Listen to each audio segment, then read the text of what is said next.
মা, তোমার high heel জুতো পরে যখন রান্নাঘরে কাজ করছিলে তখন আমি লুকিয়ে দেখেছি। তোমার হাঁটার ভঙ্গি আমাকে পাগল করেছে গু। আজ বিকেলে বিয়ে বাড়িতে যাওয়ার ছিল। সকালেই নতুন শাড়ি আর হাই হিল জুতো পরে প্রস্তুত হয়ে নিয়েছিলাম। কিন্তু হঠাৎ বাড়িতে মেহমান এসে গেল। তাদের জন্য খাবার বানাতে হলো। হাই হিল জুতো পরেই রান্নাঘরে কাজ করতে লাগলাম। অভ্যাস না থাকায় একটু কষ্ট হচ্ছিল। মেহমানরা চলে যাওয়ার পর ছেলে আমার কাছে এল। বলল, মা, তুমি হাই হিল পরে রান্না করছিলে? আমি বললাম, হ্যাঁ। খোলার সময় ছিল না। সে একটু অস্বস্তি নিয়ে বলল, আমি লুকিয়ে দেখেছি তোমার হাঁটার ভঙ্গি। কথা থামিয়ে দিল।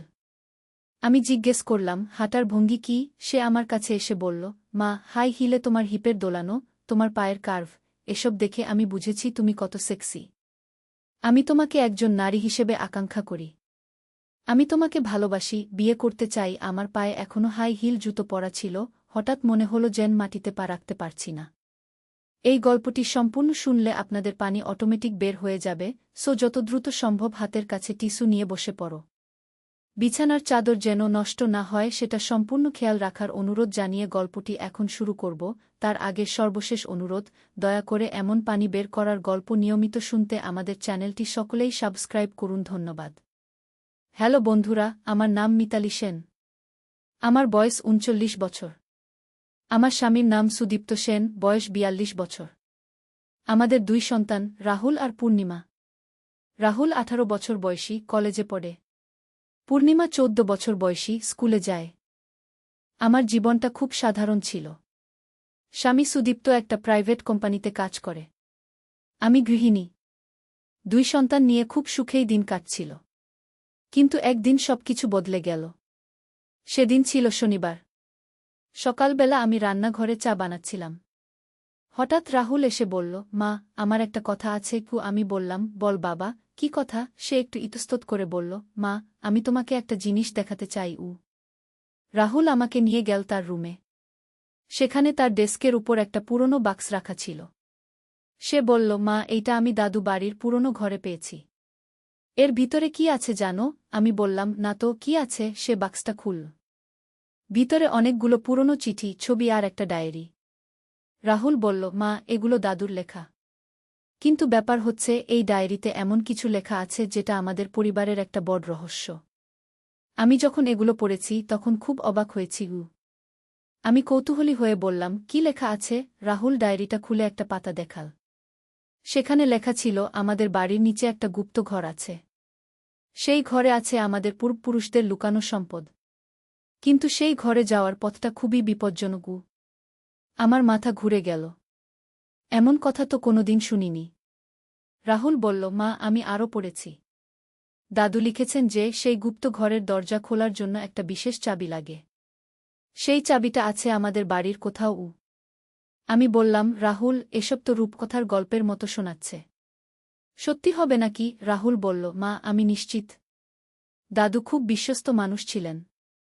উনি মিথ্যে লিখবেন কেন? সেদিন সারাদিন আমার মন অস্থির ছিল। রাতে স্বামী অফিস থেকে ফিরে এসে আমি তাকে সব বললাম।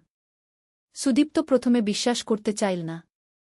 কিন্তু যখন আমি ডায়েরিটা দেখালাম তখন সেও অবাক হয়ে গেল। পরের দিন রবিবার। আমরা সবাই মিলে বাড়ির প্রতিটি কোণে খুঁজতে শুরু করলাম। পূর্ণিমা প্রথমে ব্যাপারটা বুঝতে পারছিল না। কিন্তু যখন আমরা তাকে বললাম যে আমরা একটা রহস্যের সমাধান করছি, তখন সেও উৎসাহিত হয়ে গেল। আমরা খুঁজতে খুঁজতে দুপুর হয়ে গেল। কোথাও কোনো চাবি পেলাম না। হঠাৎ পূর্ণিমা চিল্লার করে বলল, দিদি, এইখানে কি? সে আমাদের বেডরুমের আলমারির পিছনে একটা ছোট্ট ফাঁক দেখিয়ে দিল। সুদীপ্ত আলমারিটা সরিয়ে দিল। দেখি দেয়ালে একটা ছোট্ট গর্ত। সেই গর্তের ভিতরে একটা পুরনো কাপড়ে মোড়ানো কিছু একটা। রাহুল সেটা বের করে খুল। ভিতরে একটা অদ্ভুত আকৃতির চাবি। সেই চাবির গায়ে কিছু প্রতীক খোদাই করা। সুদীপ্ত বলল, এবার আমাদের খুঁজে বের করতে হবে সেই গুপ্ত ঘরটা কোথায়। আমরা আবার ডায়েরি খুলে পড়তে শুরু করলাম। ডায়েরিতে লেখা ছিল, বাড়ির উত্তর-পশ্চিম কোণে, রান্নাঘরের পাশের ছোট্ট স্টোর রুমের মেঝেতে একটা আলগা টাইল আছে। সেই টাইল সরালে নিচে একটা সিডি পাওয়া যাবে। আমরা সবাই স্টোর রুমে গেলাম। সেখানে সত্যিই একটা টাইল একটু আলগা লাগছিল। সুদীপ্ত সেই টাইলটা উঠিয়ে দিল। নিচে একটা সংকীর্ণ সিডি। আমার হৃদয় জোরে জোরে স্পন্দিত হচ্ছিল। পূর্ণিমা ভয়ে আমার হাত ধরে রইল। রাহুল উৎসাহে বলল, চলো মা, নেমে দেখি গু। আমরা টর্চলাইট নিয়ে একে একে সিঁড়ি দিয়ে নামতে শুরু করলাম। সিঁড়িটা বেশ গভীর ছিল। প্রায় 20টি ধাপ নামার পর একটা সংকীর্ণ করিডোর। করিডোর ধরে হাঁটতে হাঁটতে আমরা পৌঁছালাম একটা দরজার সামনে। দরজাটা পুরোপুরি বন্ধ। তার মাঝখানে একটা ছোট্ট তালার মতো জিনিস। সুদীপ্ত আমাদের পাওয়া চাবিটা সেই তালা লাগাল। চাবিটা পারফেক্ট ম্যাচ। একটা ক্লিক আওয়াজের সাথে দরজা খুলে গেল। আমরা যা দেখলাম তা বিশ্বাস করতে পারলাম না। একটা বিশাল ঘর। ঘরের চারদিকে অসংখ্য বই, পুরনো আসবাবপত্র আর সোনারূপার গহনা ভর্তি কয়েকটা বাক্স। রাহুল অবাক হয়ে বলল, মা, এত আসল সোনা? পূর্ণিমা বলল, এত সুন্দর সুন্দর জিনিস। কিন্তু আমার নজর পড়ল ঘরের কোণে রাখা একটা বড় ট্রাঙ্কে। সেই ট্রাঙ্কের উপরে একটা চিঠি। আমি সেই চিঠিটা নিয়ে পড়লাম। চিঠিতে লেখা ছিল যে কেউ এই গুপ্ত ঘরে প্রবেশ করবে সে আমাদের বংশের উত্তরাধিকারী। এই সম্পদগুলো তার। কিন্তু একটা শর্ত আছে। এই সম্পদ দিয়ে অবশ্যই গরিব মানুষদের সাহায্য করতে হবে। নিজের স্বার্থে ব্যবহার করা যাবে না। আমার চোখে পানি এসে গেল। আমি বুঝতে পারলাম আমাদের পূর্বপুরুষরা কত মহান ছিলেন। সুদীপ্ত বলল, মিতালি, আমাদের জীবন এবার বদলে যাবে। কিন্তু আমরা এই শর্ত মানব। আমরা সেই দিন থেকে নিয়মিত সেই গুপ্ত ঘরে যেতে শুরু করলাম। সেখানকার বইগুলো পড়ে আমরা অনেক কিছু শিখলাম। জানতে পারলাম আমাদের পূর্বপুরুষরা সমাজসেবক ছিলেন। আমরা সেই সম্পদ দিয়ে এলাকার গরিব ছেলে মেয়েদের পড়াশোনার ব্যবস্থা করলাম। একটা দাতব্য সংস্থা খুললাম। রাহুল আর পূর্ণিমা এই কাজে আমাদের সাহায্য করত। আমাদের পরিবারে একটা নতুন উদ্দেশ্য এসেছিল। কিন্তু একদিন আরেকটা বড় ঘটনা ঘটল। আমরা যখন সেই গুপ্ত ঘরে বসে বই পড়ছিলাম তখন হঠাৎ একটা আওয়াজ পেলাম। মনে হচ্ছিল কেউ যেন কাঁদছে। আওয়াজটা আসছিল ঘরের দেয়ালের পিছন থেকে। সুদীপ্ত দেয়াল খুঁটিয়ে দেখল। দেখা গেল একটা দেয়াল আসলে গোপন দরজা। সেই দরজা খুলে আমরা প্রবেশ করলাম আরেকটা ছোট ঘরে। সেখানে একটা মেয়ে বসে কাঁদছিল। মেয়েটার বয়স প্রায় 15-16। আমি তাড়াতাড়ি তার কাছে গিয়ে বললাম, মেয়ে, তুমি কে? এখানে কি করে এলে? মেয়েটা ভয়ে ভয়ে বলল, আমার নাম শান্তি। আমি পালিয়ে এসেছি। আমার মা-বাবা আমাকে জোর করে বিয়ে দিতে চাইছিল। আমি লুকানোর জায়গা খুঁজতে খুঁজতে এই সুড়ঙ্গ দিয়ে এখানে এসেছি। আমার মায়া হয়ে গেল। আমি বললাম, মেয়ে, তুমি চিন্তা করো না। আমরা তোমায় সাহায্য করব। রাহুল বলল, মা, আমরা শান্তি দিদিকে আমাদের বাড়িতে রাখতে পারি? খুব। পূর্ণিমা বলল, হ্যাঁ, আমার একটা বোন হবে। সেদিন থেকে শান্তি আমাদের পরিবারের অংশ হয়ে গেল। আমরা তাকে পড়াশোনা করাতে শুরু করলাম। কিন্তু সমস্যা হল, শান্তির পরিবার তাকে খুঁজছিল। একদিন তারা আমাদের বাড়িতে এসে হাজির। শান্তির বাবা রেগে গিয়ে বলল, আমার মেয়েকে ফেরত দাও। তোমাদের কোনো অধিকার নেই ওকে রাখার। সুদীপ্ত শান্তভাবে বলল, আপনার মেয়ে এখানে নিজের ইচ্ছায় এসেছে। আমরা তাকে জোর করে রাখিনি। কিন্তু শান্তির বাবা শুনতে চাইল না। সে পুলিশে অভিযোগ করার হুমকি দিল। আমি বুঝতে পারলাম অবস্থা খারাপ। আমি শান্তিকে ডেকে বললাম, মেয়ে, তুমি কি করতে চাও? শান্তি কেঁদে কেঁদে বলল, খুড়িমা, আমি এই বাড়িতেই থাকতে চাই। আমি পড়াশোনা করে একটা ভালো মানুষ হতে চাই। আমি সিদ্ধান্ত নিলাম। আমি শান্তির বাবার সাথে কথা বললাম। বললাম, দেখুন, আপনার মেয়ে খুব মেধাবী। আমরা তাকে পড়িয়ে একটা ভালো পজিশনে নিয়ে যেতে পারি। আপনি তাকে এই সুযোগ দিন। অনেক কথাবার্তার পর শান্তির বাবা রাজি হলেন। তিনি বললেন, ঠিক আছে, মেয়ে যদি এখানে থাকতে চায় তাহলে থাকুক। কিন্তু ওর খোঁজখবর রাখতে হবে। এভাবে শান্তি আমাদের পরিবারে স্থায়ী হয়ে গেল। আমাদের ঘরে এখন 3টা সন্তান, রাহুল, পূর্ণিমা আর শান্তি। সময় গড়িয়ে চল। শান্তি দ্রুত পড়াশোনায় এগিয়ে গেল। রাহুল কলেজ শেষ করে একটা ভালো জায়গা চাকরি পেল। পূর্ণিমা স্কুলে ভালো ফলাফল করছিল। আমাদের দাতব্য সংস্থাও ভালো চলছিল। আমরা প্রতি মাসে অনেক গরিব পরিবারকে সাহায্য করতাম। কিন্তু একদিন আরেকটা বড় চমক অপেক্ষা করছিল। আমরা যখন সেই গুপ্ত ঘরে কাজ করছিলাম তখন হঠাৎ মেঝেতে একটা আলগা টাইল চোখে পড়ল। সেই টাইল সরিয়ে দেখি নিচে একটা ধাতুর বাক্স। বাক্স খুলে দেখি ভিতরে একটা মানচিত্র আর একটা চিঠি। চিঠিতে লেখা ছিল, এই মানচিত্র অনুসরণ করলে তুমি পাবে আমাদের পূর্বপুরুষদের আসল গুপ্তধন। কিন্তু সাবধান, এই পথ অত্যন্ত বিপজ্জনক। রাহুল উৎসাহিত হয়ে বলল, মা, আমরা কি এই অ্যাডভেঞ্চারে যাব?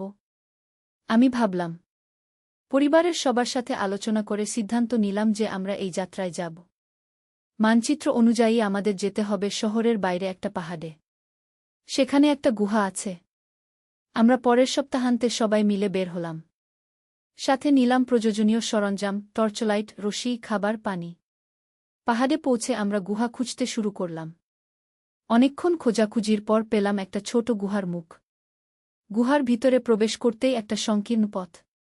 আমরা সাবধানে এগিয়ে চললাম। হঠাৎ পূর্ণিমা চিল্লার করে বলল, মা, এইখানে একটা সাপ। আমি ভয়ে চিৎকার করে উঠলাম। সুদীপ্ত সাহস করে সেই সাপটাকে তাড়িয়ে দিল। আমরা আবার এগিয়ে চললাম। গুহার গভীরে গিয়ে আমরা পেলাম একটা বড় গুহা। সেই গুহার মাঝখানে একটা বড় পাথর। পাথরের উপরে কিছু প্রতীক খোদাই করা। রাহুল মানচিত্রের সাথে মিলিয়ে দেখল। প্রতীকগুলো ঠিক মানচিত্রের মতোই। আমরা পাথরটা সরানোর চেষ্টা করলাম। অনেক কষ্টের পর পাথরটা একপাশে সরে গেল। নিচে একটা গর্ত। গর্তের ভিতরে একটা বড় ট্রাঙ্ক। ট্রাঙ্ক খুলে আমরা যা দেখলাম তা আমাদের সব কল্পনাকে হার মানাল। অসংখ্য সোনার মুদ্রা, হীরার গহনা, মূল্যবান পাথর। কিন্তু সবচেয়ে চমকপ্রদ ছিল একটা চিঠি। সেই চিঠিতে আমাদের পূর্বপুরুষদের পুরো ইতিহাস লেখা। জানতে পারলাম আমাদের পূর্বপুরুষরা ছিলেন স্বাধীনতা সংগ্রামী। তারা ব্রিটিশদের বিরুদ্ধে লড়াই করেছিলেন। এই গুপ্তধন ছিল তাদের সংগৃহীত অর্থ যা তারা দেশের স্বাধীনতার জন্য ব্যবহার করতে চেয়েছিলেন। আমার গর্বে বুক ভরে গেল। আমি বুঝতে পারলাম আমরা কত মহান একটা বংশের উত্তরসূরি। আমরা সেই গুপ্তধন নিয়ে বাড়ি ফিরলাম। কিন্তু এই অর্থ দিয়ে আমরা নিজেদের জন্য কিছু কিনলাম না। বরং আরও বেশি মানুষের সাহায্য করতে শুরু করলাম। আমরা একটা বড় স্কুল বানালাম। একটা হাসপাতালও তৈরি করলাম। আমাদের এলাকার সব গরিব মানুষ উপকৃত হল। শান্তি ইতিমধ্যে কলেজে ভর্তি হয়েছে। সে আমাদের দাতব্য কাজেও সাহায্য করে। আজ যখন আমি পিছনে তাকাই, মনে হয় আমার জীবনটা একটা রূপকথার গল্প। একদিকে আমি একজন সাধারণ গৃহিণী ছিলাম, আজ আমি একটা বড় সমাজসেবী সংস্থার প্রধান। কিন্তু আমাদের অ্যাডভেঞ্চার এখানেই শেষ নয়। কয়েক মাস পর আরেকটা ঘটনা ঘটল যা আমাদের জীবনকে আরও রোমাঞ্চকর করে তুলল। একদিন রাহুল অফিস থেকে ফিরে খুব উৎসাহিত হয়ে বলল, মা, আমার একজন সহকর্মী আছে। তার নাম অভিজিৎ।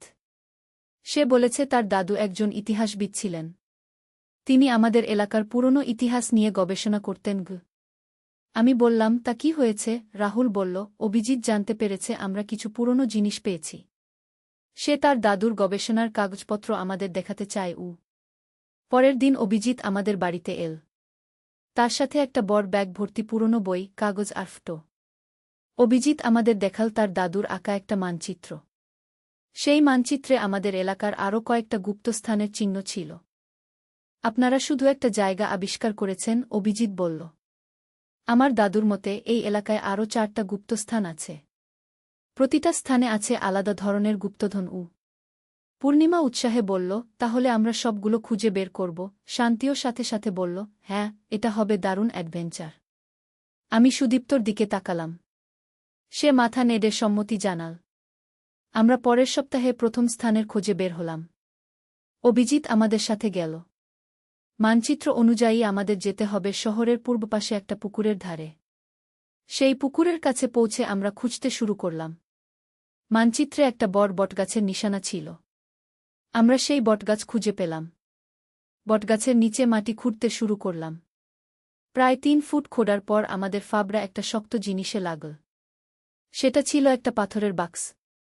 বাক্স খুলে দেখি ভিতরে অনেকগুলো প্রাচীন বই আর পাণ্ডুলিপি। অভিজিৎ বইগুলো দেখে অবাক হয়ে বলল, এগুলো অমূল্য। এগুলো আমাদের দেশের প্রাচীন সভ্যতার নিদর্শন। আমরা সেই বইগুলো নিয়ে বাড়ি ফিরলাম। অভিজিৎ তার এক অধ্যাপক বন্ধুকে দিয়ে বইগুলো পরীক্ষা করাল। অধ্যাপক জানালেন যে এগুলো প্রায় 5 বছরের পুরনো। এর মধ্যে আছে আয়ুর্বেদিক ঔষধের ফর্মুলা, জ্যোতিষশাস্ত্র আর প্রাচীন গণিতের তত্ত্ব। আমরা সিদ্ধান্ত নিলাম এই বইগুলো জাদুঘরে দান করব যাতে সবাই এগুলোর উপকার পেতে পারে। এরপর আমরা গেলাম দ্বিতীয় স্থানে।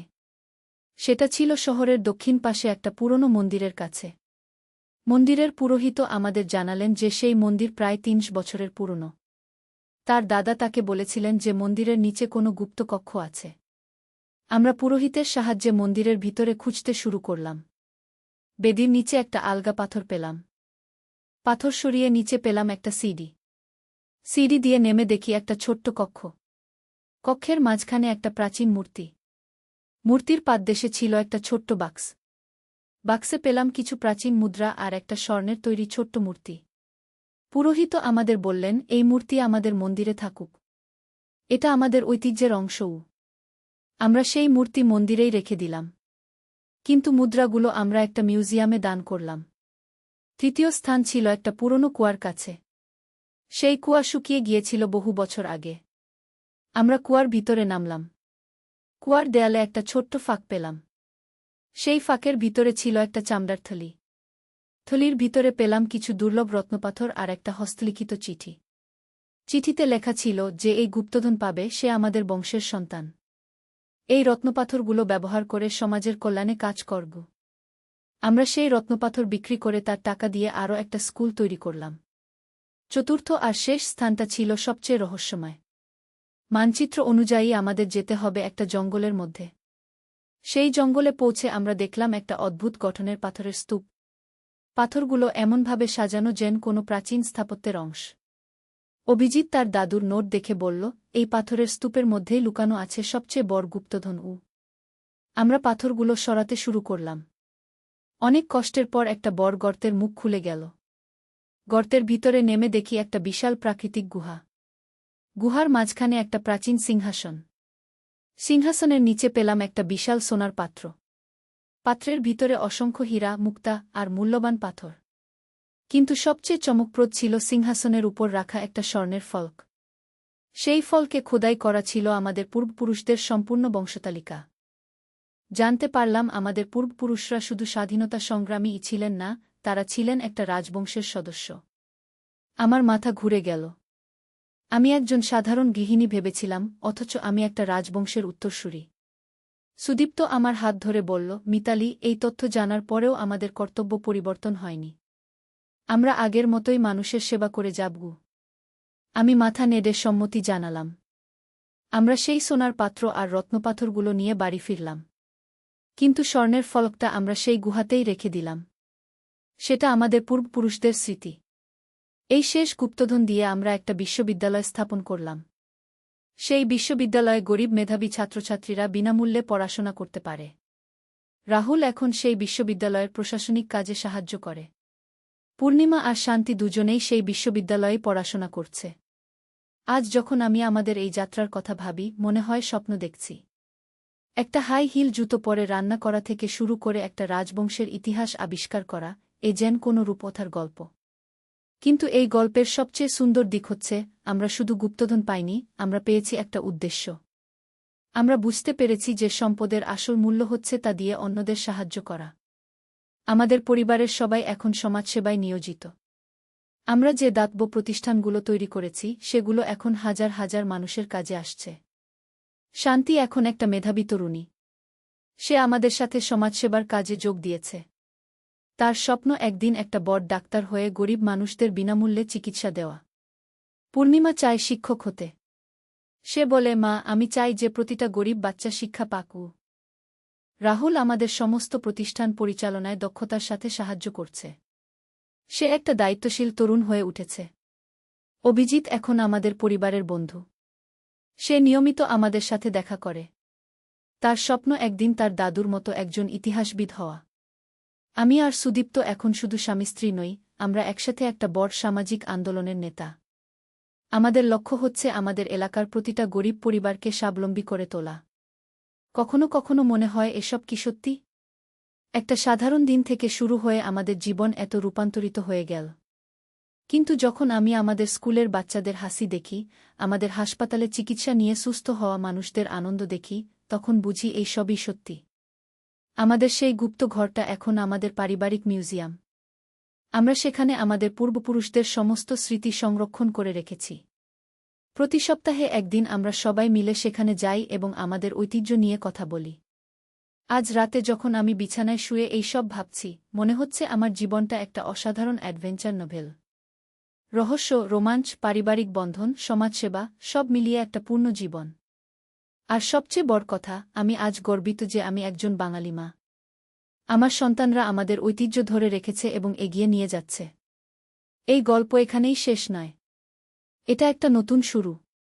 আমাদের পরবর্তী প্রজন্ম এই কাজ এগিয়ে নিয়ে যাবে। আর আমি নিশ্চিত তারা আরও অনেক রহস্য উন্মোচন করবে, আরও অনেক মানুষের কল্যাণ করবে।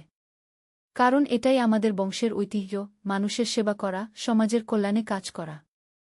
আজ সকালে দেখি ছেলে আমাদের আত্মীয়-স্বজনদের হোয়াটসঅ্যাপে একটা বিয়ের কার্ড পাঠিয়েছে যেখানে লেখা, আমাদের বিয়েতে আপনাদের উপস্থিতি কামনা করছি, আর নিচে আমার আর তার নাম লেখা।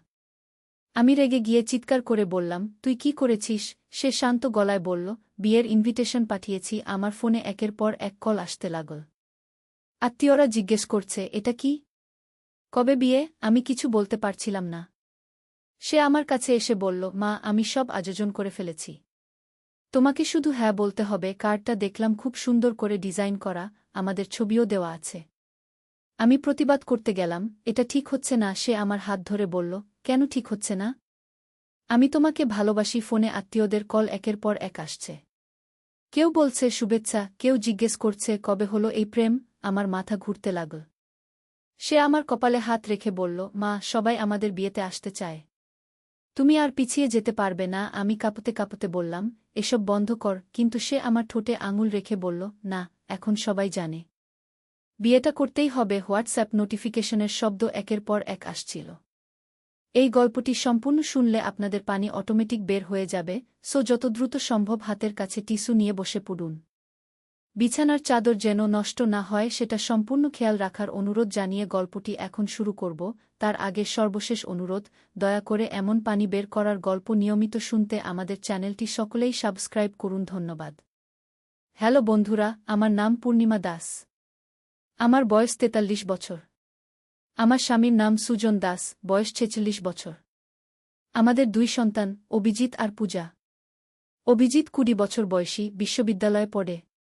পূজা ১৩ বছর বয়সী, স্কুলে যায়। আজকে যে ঘটনাটা ঘটল সেটা আমার জীবনের সবচেয়ে অদ্ভুত এবং রোমাঞ্চকর ঘটনা। আমি এখনও বিশ্বাস করতে পারছি না যে আমার সাথে এরকম কিছু ঘটেছে। আপনারা শুনলে হয়তো বিশ্বাস করতে পারবেন না, কিন্তু আমি যা বলতে যাচ্ছি তা একদম সত্যি।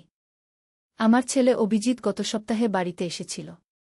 সে সাধারণত মাসে একবার আসে। কিন্তু এবার তার আচরণটা একটু অদ্ভুত লাগছিল। সে আমার দিকে এমনভাবে তাকাচ্ছিল যেন আমি কোনো অপরিচিত মানুষ। রাতে খাবার সময় সে আমার পাশে বসে আমার হাতে হাত রাখল। আমি অবাক হয়ে বললাম, কি হয়েছে তোর? সে হেসে বলল, কিছুই না মা, তুমি দেখতে অনেক সুন্দর লাগছ আজকে। আমার স্বামী সুজন খাবার খেতে খেতে বলল, অভিজিৎ, কি বলছিস? মায়ের সাথে এভাবে কথা বলিস কেন? অভিজিৎ তখন আমার কানের কাছে এসে ফিসফিস করে বলল, মা, তুমি না জানলেও আমি তোমাকে অনেক দিন থেকেই ভালোবাসি। শুধু মা হিসেবে নয়, একজন নারী হিসেবে। আমি চমকে উঠলাম। এ কি বলছে ছেলেটা? আমি তাড়াতাড়ি উঠে গিয়ে রান্নাঘরে চলে গেলাম। কিন্তু সে আমার পিছু নিল। এসে আমার কাঁধে হাত রাখল। আমি তার হাত সরিয়ে দিয়ে বললাম, অভিজিৎ, তুই কি করছিস? এসব কি? সে আমার মুখের দিকে তাকিয়ে বলল, মা, আমি জানি এটা অস্বাভাবিক শোনাচ্ছে। কিন্তু আমি তোমাকে সত্যিই ভালোবাসি। তুমি এত সুন্দর, এত যত্নশীল। বাবা তোমার কদর বোঝে না। আমি রেগে গিয়ে বললাম, চুপ কর। এসব কি বাজে কথা বলছিস? তুই আমার ছেলে। সে আমার ২ হাত ধরে বলল, না মা, আমি শুধু তোমার ছেলে নই। আমি একজন পুরুষ মানুষ। আর তুমি একজন নারী। আমি তার হাত ঝেড়ে ফেলে দিয়ে বেরিয়ে এলাম। কিন্তু সে আমার পিছনে পিছনে এলো। বসার ঘরে গিয়ে দেখি সুজন টিভি দেখছে। অভিজিৎ এসে আমার পাশে বসল। আমি উঠে যেতে চাইলাম, সে আমার হাত ধরে ফেলল। সুজন জিজ্ঞেস করল, কি হয়েছে তোদের? অভিজিৎ বলল, কিছুই না বাবা, মার সাথে একটা গুরুত্বপূর্ণ বিষয়ে কথা বলছিলাম। রাতে সবাই ঘুমিয়ে গেলে অভিজিৎ আমার ঘরে এসে হাজির। আমি তখনও জেগেছিলাম। সে এসে আমার বিছানার পাশে বসল। আমি চমকে উঠে বললাম, তুই এখানে কি করছিস?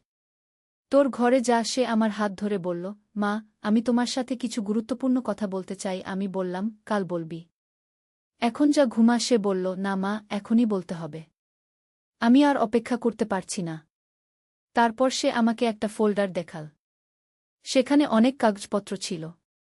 সে বলল, মা, এগুলো দেখ। আমি কাগজগুলো দেখে অবাক হয়ে গেলাম। এগুলো ছিল ডিএনএ টেস্টের রিপোর্ট।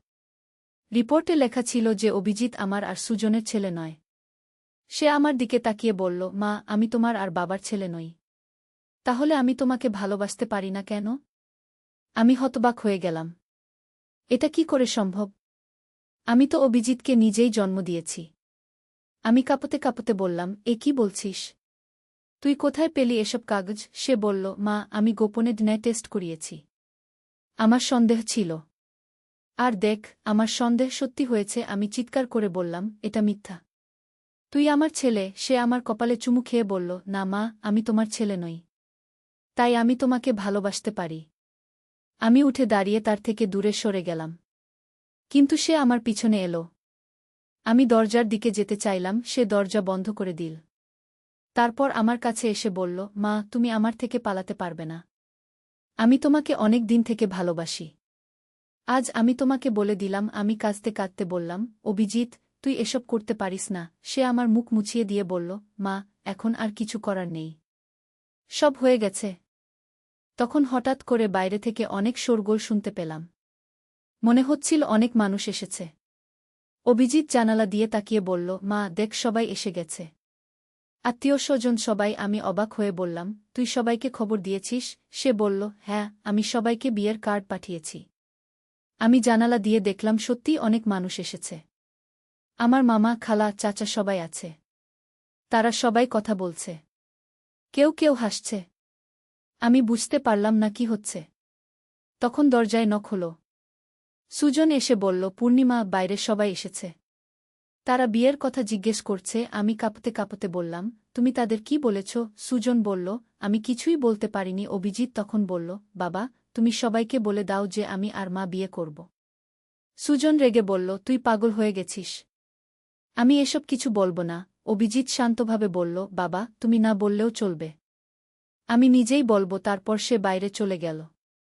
আমি জানালা দিয়ে দেখতে পেলাম অভিজিৎ সবার সামনে দাঁড়িয়ে কিছু বলছে। সবাই তার কথা শুনছে। কিছুক্ষণ পর সবাই হাততালি দিতে শুরু করল। আমি অবাক হয়ে গেলাম। এরা কেন খুশি হচ্ছে? অভিজিৎ ঘরে ফিরে এসে বলল, মা, সবাই খুব খুশি। তারা আমাদের বিয়েতে খুশি। আমি বললাম, তুই তাদের কি বলেছিস? সে বলল, আমি সত্য বলেছি। বলেছি যে আমি তোমার ছেলে নই, তাই আমরা বিয়ে করতে পারি। তখন আমার মামা ঘরে এসে বলল, পূর্ণিমা বেটা, তুই অভিজিৎকে বিয়ে করবি? আমি অবাক হয়ে বললাম, মামা, এসব কি? মামা বলল, বেটা, অভিজিৎ তো সব বলেছে। সে তোর ছেলে নয়। তাহলে সমস্যা কি? আমি হতাশ হয়ে বললাম, মামা, এসব ঠিক না। মামা বলল, কেন ঠিক না? তুই তো বিধবা হতে যাচ্ছিলি। অভিজিৎ ভালো ছেলে। তাকে বিয়ে কর। আমি বুঝতে পারলাম সবাই অভিজিতের কথায় বিশ্বাস করে ফেলেছে। তারা মনে করছে এটা স্বাভাবিক। আমার খালা এসে বলল, পূর্ণিমা, তুই ভাগ্যবতী। এত সুন্দর ছেলে পেয়েছিস। আমি কাঁদতে কাঁদতে বললাম, খালামুনি, এসব ঠিক না। খালা বলল, কি ঠিক না? প্রেম করে বিয়ে করছিস। তখন পুরোহিত এসে হাজির। সে বলল, কনে কোথায়? বিয়ের সময় হয়ে গেছে। অভিজিৎ আমার কাছে এসে বলল, মা, চল, প্রস্তুত হয়ে নাও। আমি মাথা নাড়িয়ে বললাম, না, আমি পারব না। সে আমার হাত ধরে বলল, তুমি পারবে। আমি তোমার সাথে আছি। আমার খালা আমাকে শাড়ি পরাতে শুরু করল। আমি প্রতিবাদ করার চেষ্টা করলাম, কিন্তু সবাই বলল যে আমি লজ্জা পাচ্ছি। তারা বলল, এটা স্বাভাবিক। খালা বলল, পূর্ণিমা, তুই অভিজিৎকে পেয়ে খুশি হ। সে তোকে অনেক ভালোবাসে। শাড়ি পরানোর পর তারা আমাকে মালা পরিয়ে দিল। আমাকে সাজিয়ে দিল। আমি আয়নায় নিজেকে দেখলাম। আমাকে একজন নতুন বউয়ের মতো লাগছিল। কিন্তু আমি খুশি ছিলাম না। আমি ভয় পাচ্ছিলাম। তারপর সবাই আমাকে বাইরে নিয়ে গেল। দেখি একটা মণ্ডপ সাজানো হয়েছে। অভিজিৎ সেখানে বসে আছে। তার পরনে ধুতি পাঞ্জাবি। তাকে দেখে মনে হচ্ছিল একজন বরের মতো। সবাই আমাকে তার পাশে বসতে বলল। আমি না করতে চাইলাম, কিন্তু সবাই জোর করল। অভিজিৎ আমার হাত ধরে আমাকে তার পাশে বসাল। পুরোহিত মন্ত্র পড়তে শুরু করল। আমি চারদিকে তাকিয়ে দেখলাম সবাই খুশি। তারা উলুধ্বনি দিচ্ছে। ছবি তুলছে। পূজা একপাশে দাঁড়িয়ে কাঁদছে। সুজন বারান্দায় দাঁড়িয়ে আছে, তার মুখ শুকনো। পুরোহিত আমাদের হাতে চাল দিয়ে বলল, এখন আগুনে চাল ছড়িয়ে দিন। অভিজিৎ আমার হাত ধরে আগুনে চাল ছড়াল। পুরোহিত বলল, এবার সিঁদুর দিন। অভিজিৎ আমার কপালে সিঁদুর পরিয়ে দিল। সবাই চিৎকার করে বলল, বিয়ে হয়ে গেছে। আমি মাথা নিচু করে বসে রইলাম। বুঝতে পারছিলাম না কি হচ্ছে। অভিজিৎ আমার কানের কাছে এসে বলল, মা, এখন তুমি আমার বউ। আমি কাঁপতে শুরু করলাম। তখন একজন আত্মীয় এসে বলল, বরকনে এখন ঘরে যাক। সবাই হাততালি দিতে লাগল। অভিজিৎ আমাকে উঠিয়ে ঘরের দিকে নিয়ে গেল। ঘরে গিয়ে দেখি বিছানায় ফুলের পাপড়ি ছড়ানো, ঘর সাজানো। অভিজিৎ দরজা বন্ধ করে দিল। তারপর আমার কাছে এসে বলল, মা, এখন আমরা স্বামী স্ত্রী। আমি পিছিয়ে গেলাম। সে আমার পিছনে এলো। আমি বললাম, অভিজিৎ, তুই এসব করতে পারিস না। সে আমার মুখে হাত রেখে বলল, এখন আমি তোমার স্বামী, আমি সব পারি। তখন হঠাৎ করে বাইরে থেকে চিৎকার শুনতে পেলাম। মনে হচ্ছিল কেউ কাঁদছে। আমি জানালা দিয়ে দেখলাম পূজা কাঁদতে কাঁদতে বলছে, দাদা আমার মাকে নিয়ে গেছে। সুজন তাকে শান্ত করার চেষ্টা করছে। অভিজিৎ জানালা বন্ধ করে দিল। তারপর আমার দিকে এগিয়ে এলো। আমি কোনায় গিয়ে দাঁড়ালাম। সে বলল, মা, তুমি আমার কাছ থেকে পালাতে পারবে না। এখন আমরা স্বামী স্ত্রী। আমি চিৎকার করে বললাম, তুই আমার ছেলে, এসব বন্ধ কর। সে হেসে বলল, না, আমি তোমার ছেলে নই। ডিএনএ টেস্ট তো দেখেছ। আমি বললাম, ওটা নকল। সে বলল, না, ওটা সত্যি। আমি তোমার ছেলে নই। তখন হঠাৎ করে দরজায় জোরে ঠুকঠুক শুরু হল। সুজনের গলা শুনতে পেলাম, দরজা খোল, পুলিশ এসেছে। অভিজিৎ অবাক হয়ে বলল, পুলিশ? আমি স্বস্তি পেলাম। ভাবলাম হয়তো এবার রক্ষা পাব। কিন্তু অভিজিৎ দরজা খুলে দিয়ে শান্তভাবে বলল, আসুন। কি সমস্যা? পুলিশ অফিসার ভেতরে এসে বলল, আমরা অভিযোগ পেয়েছি যে এখানে জোর করে বিয়ে হচ্ছে। অভিজিৎ বলল, না স্যার, এখানে কোনো জোর করা হয়নি। আমরা প্রেম করে বিয়ে করেছি। পুলিশ অফিসার আমার দিকে তাকিয়ে জিজ্ঞেস করল, আপনি কি জোর করে বিয়ে করতে বাধ্য হয়েছেন? আমি কিছু বলার আগেই অভিজিৎ বলল, স্যার, আপনি আমার বউয়ের কাছে এসব প্রশ্ন করছেন কেন? আমরা আইনত বিয়ে করেছি। তারপর সে তার পকেট থেকে বিয়ের সার্টিফিকেট বের করে দেখাল। পুলিশ অফিসার সার্টিফিকেট দেখে বলল, এটা তো সত্যিই বিয়ের সার্টিফিকেট। অভিজিৎ বলল, হ্যাঁ স্যার, আমরা রেজিস্টার ম্যারেজ করেছি। আমি অবাক হয়ে বললাম, কখন? অভিজিৎ আমার দিকে তাকিয়ে বলল, সকালে, তুমি অজ্ঞান থাকাকালীন। পুলিশ অফিসার বলল, যদি দুজনেই রাজি থেকে বিয়ে করে থাকেন, তাহলে আমাদের কিছু করার নেই। অভিজিৎ বলল, হ্যাঁ স্যার, আমরা দুজনেই রাজি। তারপর আমার দিকে তাকিয়ে বলল, তাই না মা? মানে বউ? আমি কিছু বলতে পারলাম না। পুলিশ অফিসার চলে গেল। অভিজিৎ দরজা বন্ধ করে আমার কাছে এলো। সে বলল, মা, এখন কেউ আমাদের আলাদা করতে পারবে না। আমরা আইনত স্বামী স্ত্রী। আমি বসে পড়লাম। সব শক্তি শেষ হয়ে গেছে। অভিজিৎ আমার পাশে বসে বলল, মা, তুমি চিন্তা করো না। আমি তোমাকে খুশি রাখব। আমি তার দিকে তাকিয়ে বললাম, তুই সত্যিই আমার ছেলে নয়? সে আমার হাত ধরে বলল, না মা, আমি তোমার ছেলে নই। কিন্তু তুমি আমার কাছে একজন মায়ের চেয়েও বেশি। আমি জিজ্ঞেস করলাম, তাহলে তুই কে? সে একটু চুপ থেকে বলল, আমি তোমার প্রেমিক। তখন আমার মনে হলো এসবটাই যেন একটা স্বপ্ন। কিন্তু না, এটা বাস্তব। আমি সত্যিই অভিজিৎকে বিয়ে করেছি। যে ছেলেটাকে আমি 20 বছর ধরে নিজের ছেলে মনে করে মানুষ করেছি, সে এখন আমার স্বামী। হঠাৎ করে অভিজিৎ উঠে গিয়ে তার ব্যাগ থেকে কিছু কাগজ বের করল। আমার কাছে এনে বলল, মা, এটা দেখ। কাগজগুলো দেখে আমি চমকে উঠলাম। এগুলো ছিল হাসপাতালের রিপোর্ট। রিপোর্টে লেখা ছিল যে অভিজিৎ জন্মের সময় হাসপাতালে বদলে গেছে। আমি হতবাক হয়ে বললাম, এটা কি? অভিজিৎ বলল, মা, তুমি যে ছেলেটার জন্ম দিয়েছিলে সে অন্য কোথাও আছে। আর আমি অন্য কারো ছেলে। আমি কাঁপতে কাঁপতে বললাম, তাহলে আমার আসল ছেলে কোথায়? সে বলল, সে নিশ্চয়ই কোথাও না কোথাও আছে। কিন্তু আমি তোমার কাছেই থাকতে চাই। আমার চোখে পানি এসে গেল। আমি বুঝতে পারলাম যে ছেলেটাকে আমি 20 বছর মানুষ করেছি সে আসলে আমার ছেলে নয়। কিন্তু আমার আসল ছেলেটা কোথায়? সে কেমন আছে? অভিজিৎ আমার পাশে বসে বলল, মা, তুমি কাঁদো না। আমি তো তোমার কাছেই আছি। আমি তোমাকে ছেড়ে যাব না। আমি তার দিকে তাকিয়ে বললাম, তুই কেন আমাকে বিয়ে করলি? সে বলল, কারণ আমি তোমাকে ভালোবাসি। তুমি আমাকে মায়ের ভালোবাসা দিয়েছ। এখন আমি তোমাকে স্বামীর ভালোবাসা দেব। আমি আরও কাঁদতে শুরু করলাম। সে আমাকে জড়িয়ে ধরে বলল, মা, আমার বউ, তুমি কাঁদো না। আমি তোমার যত্ন নেব। এভাবে রাত কেটে গেল। পরের দিন সকালে উঠে দেখি অভিজিৎ আমার পাশে ঘুমিয়ে আছে। আমি ধীরে ধীরে উঠে বাথরুমে গেলাম। আয়নায় নিজেকে দেখলাম। আমার কপালে সিঁদুর, গলায় মঙ্গলসূত্র। আমি এখন অভিজিতের বউ। বাথরুম থেকে বেরিয়ে দেখি অভিজিৎ উঠে গেছে। সে আমাকে দেখে হেসে বলল, শুভ সকাল বউ। আমি কিছু বলতে পারলাম না। সে আমার কাছে এসে আমার কপালে চুমু খেয়ে বলল, তুমি খুব সুন্দর লাগছ। তারপর সে বলল, চল নাশতা করি। আমি তোমার জন্য বানিয়েছি। আমি তার সাথে নিচে গেলাম। দেখি সুজন আর পূজা খাবার টেবিলে বসে আছে। তারা আমাদের দেখে চুপ করে রইল। অভিজিৎ আমাকে তার পাশে বসিয়ে খাবার পরিবেশন করল। সে বলল, বউ খাও। আমি খেতে পারলাম না। সুজন কিছুই বলল না। পূজা কাঁদছিল। খাওয়ার পর অভিজিৎ বলল, আমি অফিসে যাচ্ছি। তুমি ঘরের কাজ করো। আমি অবাক হয়ে বললাম, তুই অফিস করিস? সে বলল, হ্যাঁ, আমি একটা কোম্পানিতে চাকরি করি। আমি জানতামই না যে সে চাকরি করে। সে চলে যাওয়ার পর সুজন আমার কাছে এসে বলল, পূর্ণিমা, তুই কি করেছিস? আমি কাঁদতে কাঁদতে বললাম, আমি কিছুই করিনি। সে আমাকে জোর করে বিয়ে করেছে। সুজন বলল, কিন্তু ডিএনএ রিপোর্ট তো সত্যি। আমি বললাম, হতে পারে, কিন্তু সে তো আমার ছেলে হিসেবেই বড় হয়েছে। পূজা আমার কাছে এসে কাঁদতে কাঁদতে বলল, মা, দাদা কেন এসব করল? আমি তাকে জড়িয়ে ধরে বললাম, মা, তুই বুঝবি না এসব। পূজা বলল, আমি ভয় পাচ্ছি মা। আমি তাকে আশ্বস্ত করার চেষ্টা করলাম। সন্ধ্যায় অভিজিৎ বাড়ি ফিরে এলো। সে আমার জন্য একটা শাড়ি কিনেছে।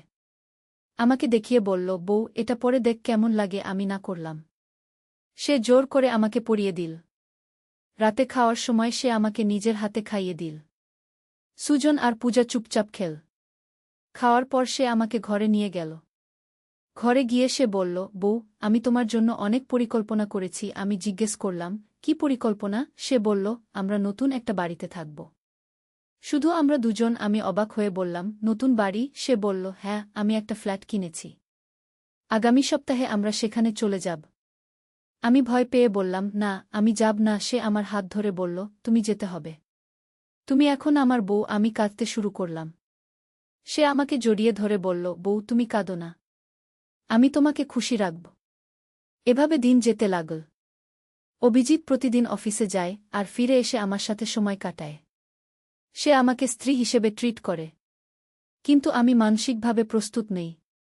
একদিন সে বলল, বউ, আমরা আগামীকাল নতুন বাড়িতে চলে যাব। আমি বললাম, আমি যাব না। সে রেগে বলল, তুমি যেতে হবে। তুমি আমার বউ। আমি কাঁদতে কাঁদতে বললাম, আমি পূজাকে ছেড়ে যেতে পারব না। সে বলল, পূজা তার বাবার সাথে থাকবে। পরের দিন সকালে অভিজিৎ আমার জিনিসপত্র গুছিয়ে নিল। আমি প্রতিবাদ করলাম, কিন্তু সে শুনল না। সে বলল, তুমি যেতে হবে। আমি পূজাকে জড়িয়ে ধরে কাঁদলাম। পূজাও কাঁদছিল। সুজন কিছুই বলল না। সে চুপচাপ দেখছিল। অভিজিৎ আমাকে গাড়িতে উঠিয়ে দিল। আমি জানালা দিয়ে পূজাকে দেখতে পেলাম। সে কাঁদতে কাঁদতে আমার নাম ধরে ডাকছিল। নতুন ফ্ল্যাটটা বেশ সুন্দর। অভিজিৎ আমাকে ঘুরিয়ে দেখাল। সে বলল, বউ, এটা আমাদের নতুন ঘর। আমি কিছুই বলতে পারলাম না।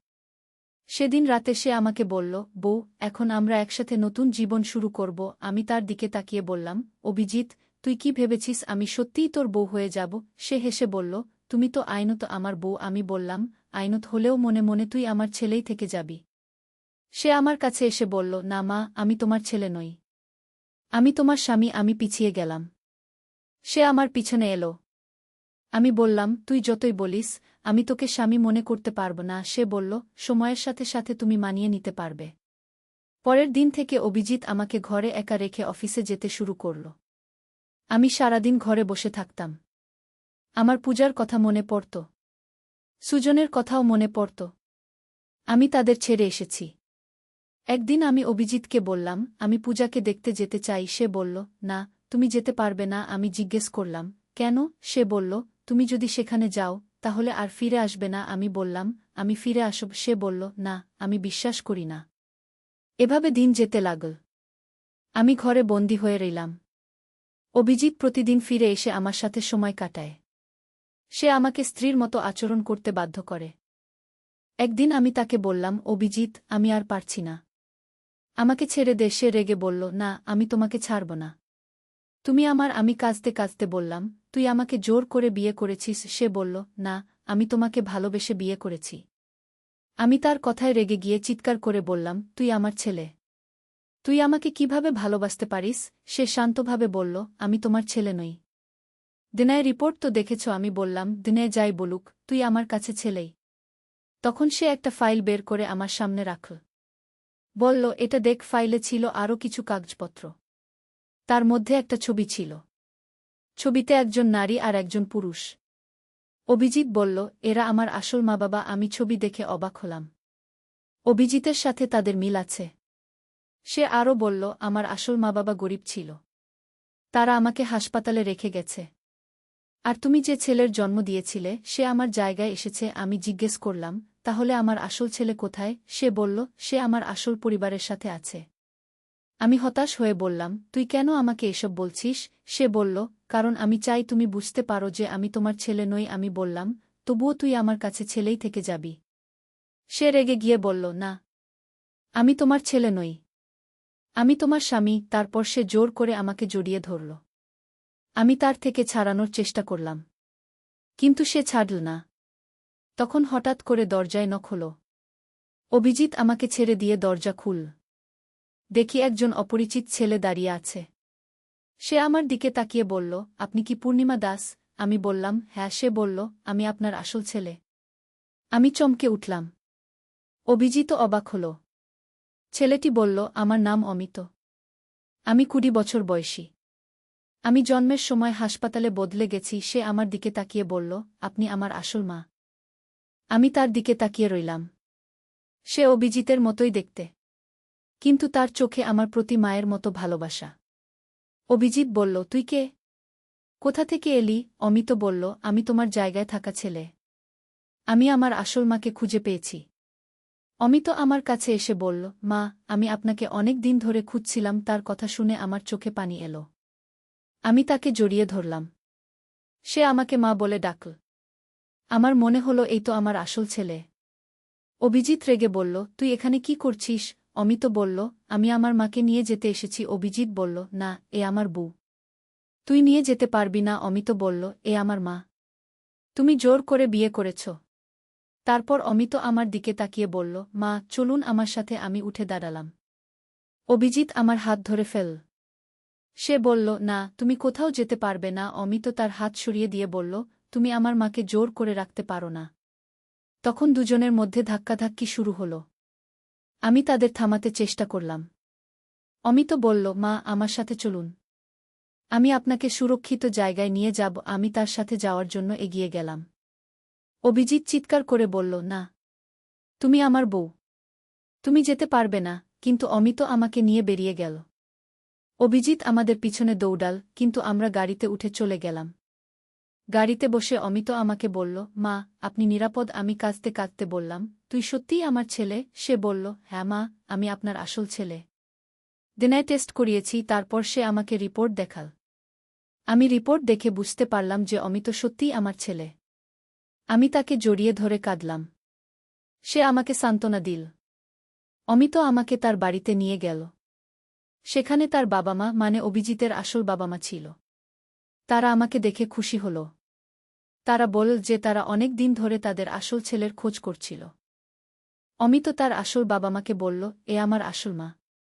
অভিজিৎ তাকে জোর করে বিয়ে করেছে। তারা অবাক হল। তারা বলল যে অভিজিৎ এরকম করতে পারে তা তারা জানত না। আমি সেখানে কয়েকদিন থাকলাম। অমিত আমার খুব যত্ন নিল। সে সত্যিকারের ছেলের মতো আচরণ করল। আমি বুঝতে পারলাম যে এই তো আমার আসল ছেলে। কিন্তু আমার মন পূজার জন্য কাঁদছিল।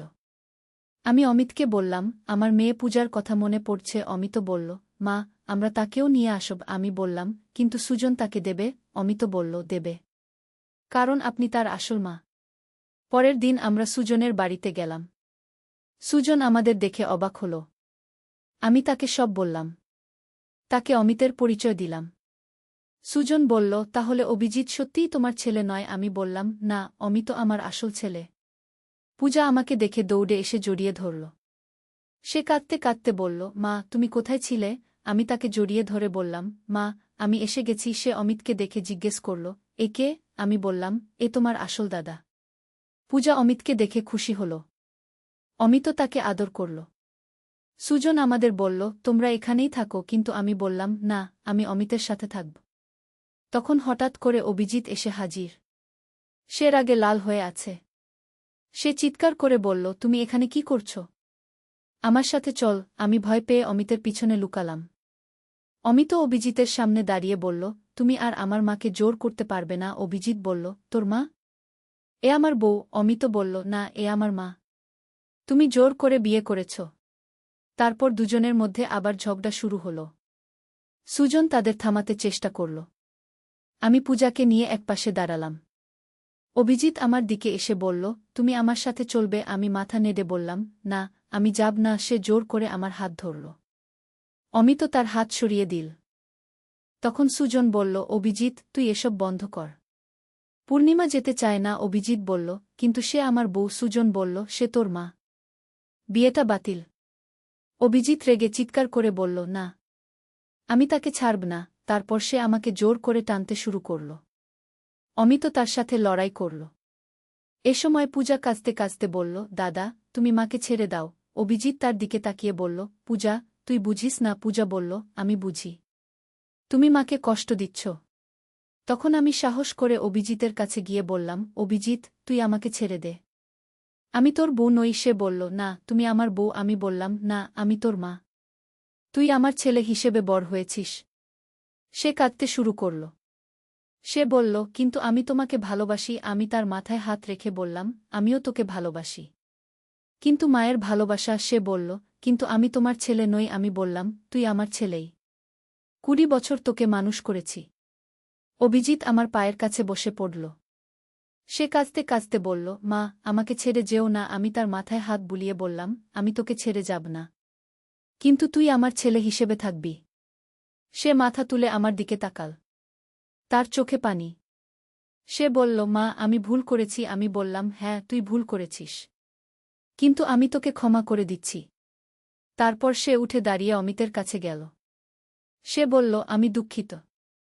আমি তোমার মাকে কষ্ট দিয়েছি। অমিত বলল, তুমি যদি আর কখনো এরকম না করো, তাহলে আমি তোমাকে ক্ষমা করব। অভিজিৎ আমার কাছে এসে বলল, মা, আমি বিয়ে বাতিল করব। আমি বললাম, হ্যাঁ, বিয়ে বাতিল করতে হবে। সে বলল, আমি আমার আসল বাবা-মার কাছে ফিরে যাব। আমি বললাম, হ্যাঁ, তুই তোর আসল পরিবারের কাছে যা। তারপর সে আমাকে জড়িয়ে ধরে বলল, মা, আমি তোমাকে মনে রাখব। আমি বললাম, আমিও তোকে মনে রাখব। তুই আমার ছেলেই থাকবি। অভিজিৎ চলে যাওয়ার পর আমি স্বস্তি পেলাম। আমি অমিত আর পূজাকে নিয়ে সুখে থাকতে শুরু করলাম। সুজনও আমাদের সাথে ভালো ব্যবহার করল। অমিত একটা ভালো চাকরি করে। সে আমার আর পূজার যত্ন নেয়। পূজাও তাকে দাদা বলে ডাকে। আমরা একটা সুখী পরিবার। কয়েক মাস পর অভিজিৎ একদিন আমাদের বাড়িতে এল। সে আমার পায়ে মাথা ঠেকিয়ে বলল, মা, আমি ক্ষমা চাই। আমি তার মাথায় হাত রেখে বললাম, তোর আর ক্ষমা চাওয়ার দরকার নেই। তুই আমার ছেলে। সে আমাকে বলল যে সে তার আসল বাবা-মার সাথে ভালো আছে। সে একটা মেয়েকে পছন্দ করেছে।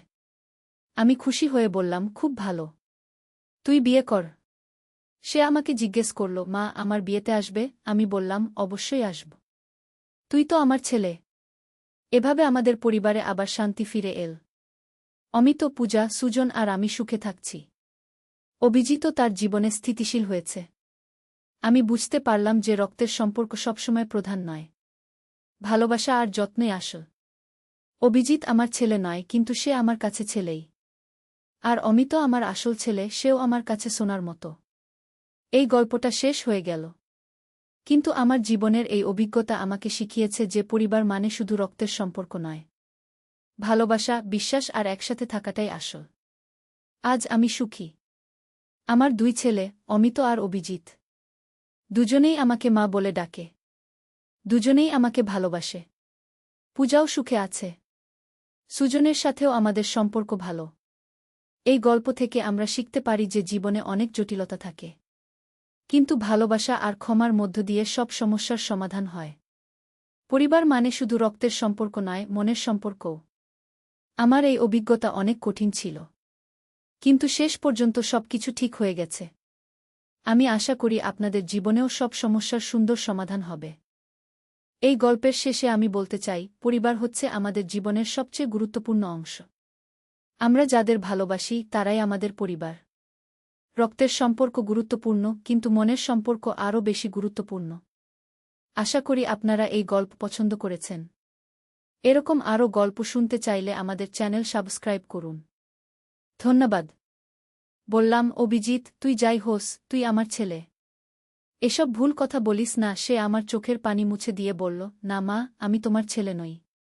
আর এখন আমি তোমার প্রেমিক হতে চাই। এ সময় হঠাৎ করে দরজায় কড়া নাড়ার শব্দ হল। সুজনের গলা শুনতে পেলাম, পূর্ণিমা, দরজা খোল।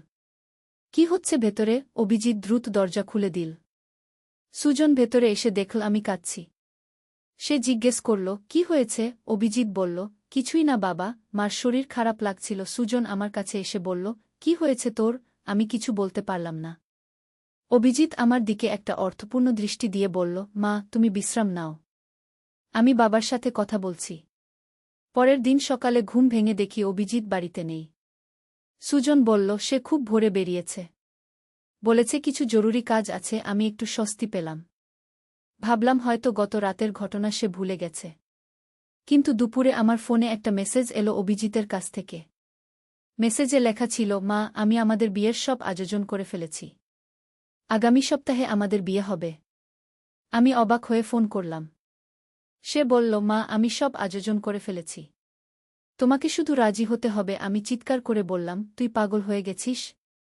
এসব কি বলছিস? সে শান্ত গলায় বলল, মা, আমি পাগল হইনি। আমি তোমাকে ভালোবাসি। আর যেহেতু আমি তোমার ছেলে নই, তাই আমাদের বিয়ে হতে পারে। বিকেলে সে বাড়িতে ফিরে এলো। সাথে করে নিয়ে এলো অনেক শপিং ব্যাগ। তার মধ্যে ছিল একটা খুব সুন্দর শাড়ি। সে আমাকে দেখিয়ে বলল, মা, এটা তোমার বিয়ের শাড়ি। কেমন লাগছে? আমি রেগে গিয়ে বললাম, তুই এসব কি করছিস? সে আমার হাত ধরে বলল, মা, তুমি এই শাড়ি পরে আমার বউ হবে। আমি তার হাত ঝেড়ে ফেলে দিয়ে বললাম, তুই আমার ছেলে। এসব বন্ধ কর। সে বলল, না মা, আমি তোমার ছেলে নই। দেনায় রিপোর্ট তো দেখিয়েছি। এ সময় আমার মেয়ে পূজা স্কুল থেকে ফিরে এলো। সে আমাদের দেখে জিজ্ঞেস করল, কি হয়েছে মা? দাদা কি করছে? অভিজিৎ পূজার কাছে গিয়ে বলল, পূজা, তুই খুশি হ। আমি আর মা বিয়ে করব। পূজা অবাক হয়ে বলল, কি? তুমি আর মা বিয়ে করবে? এটা কি রকম কথা? অভিজিৎ বলল, হ্যাঁ, আমি মার ছেলে নই। তাই আমরা বিয়ে করতে পারি। পূজা কাঁদতে শুরু করল। সে বলল, দাদা, তুমি কি বলছ? তুমি তো আমার দাদা। অভিজিৎ তার মাথায় হাত বুলিয়ে বলল, পূজা, তুই বুঝবি না এসব। তুই ছোট। আমি পূজাকে কাছে নিয়ে এসে বললাম, কিছু হবে না মা।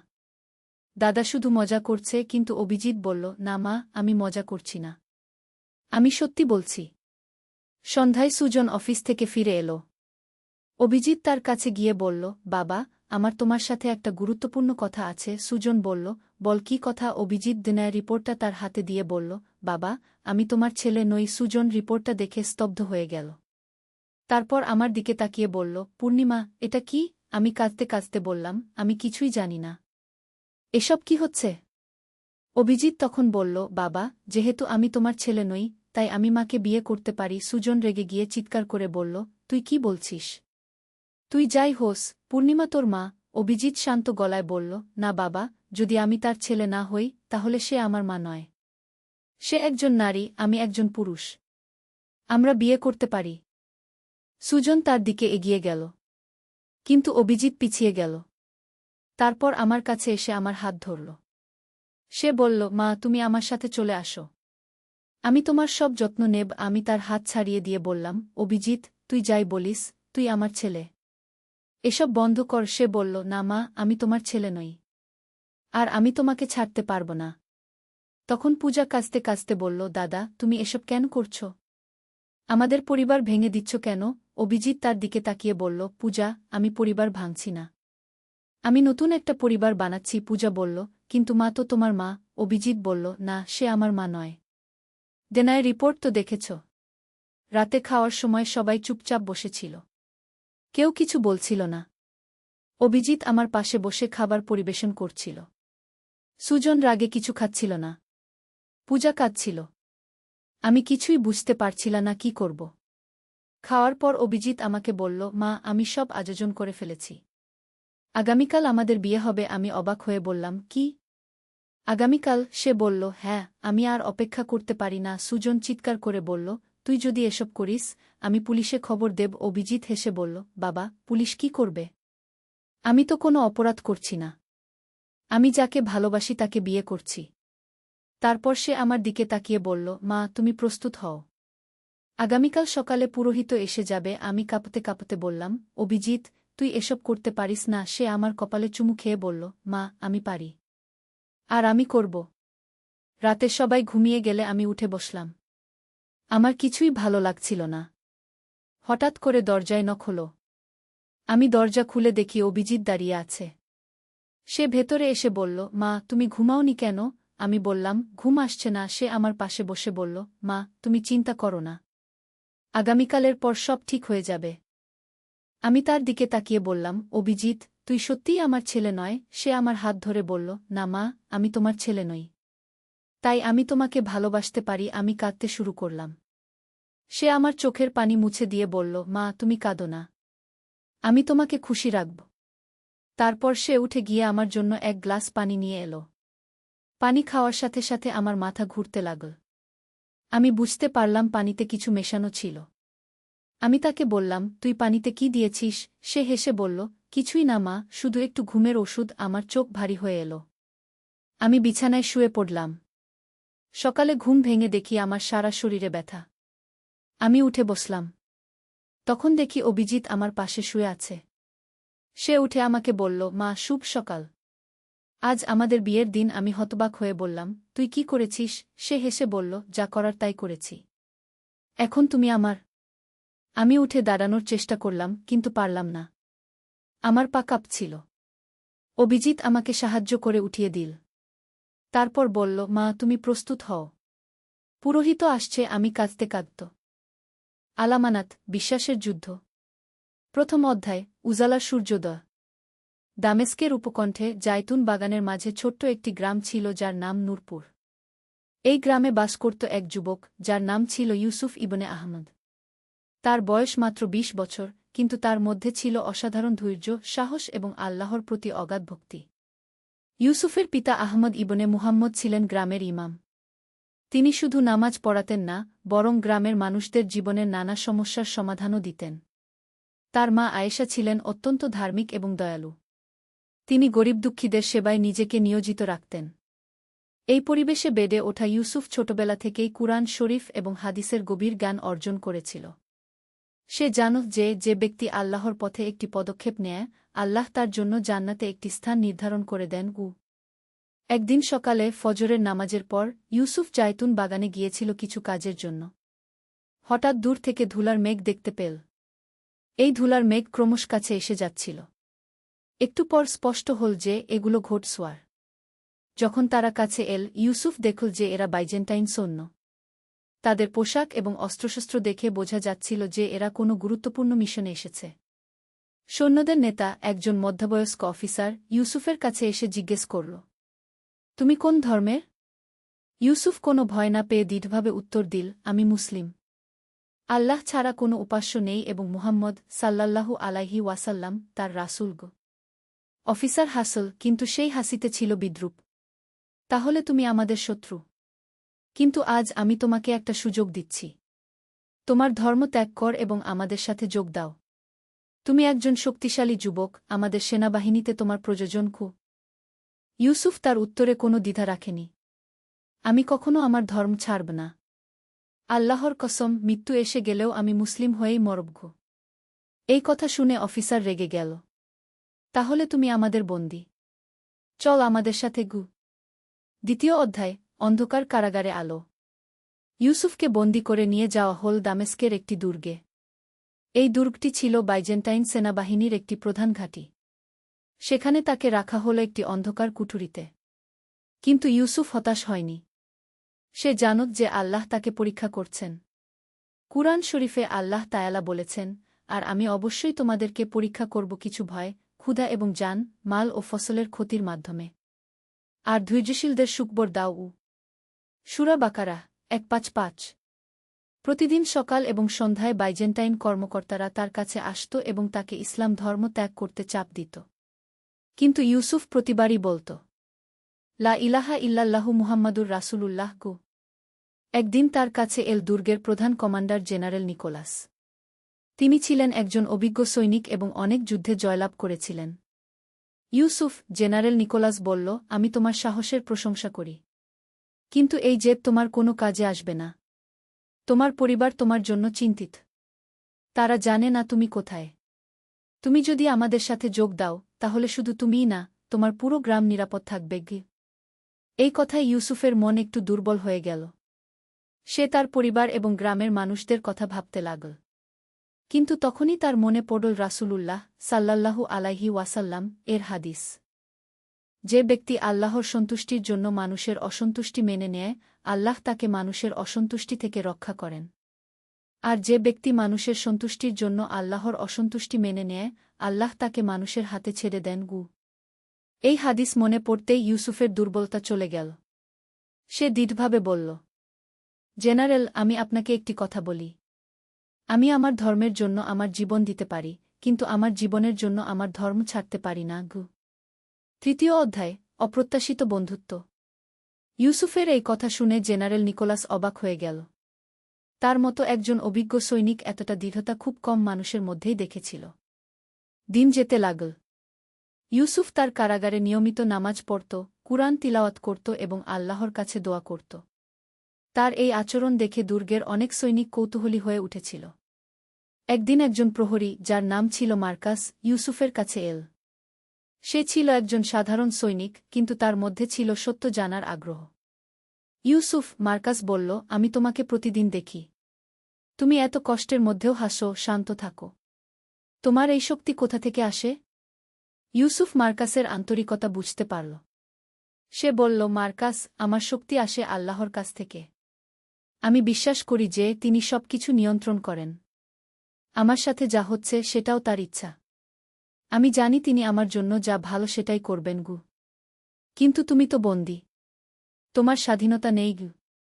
স্বাধীনতা শুধু শরীরের বিষয় নয় মার্কাস। আসল স্বাধীনতা হল আত্মার স্বাধীনতা।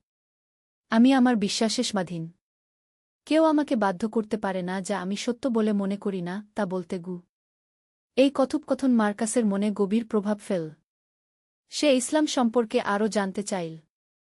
ইউসুফ তাকে ইসলামের মূল বিষয়গুলি বল, একত্ববাদ, রাসূলদের প্রেরণ, আখিরাতের বিচার এবং মানবজাতির প্রতি আল্লাহর রহমত। সে তাকে বল কিভাবে ইসলাম মানুষকে একটি পূর্ণাঙ্গ জীবন ব্যবস্থা দেয়া। চতুর্থ অধ্যায়, যুদ্ধের ডাক।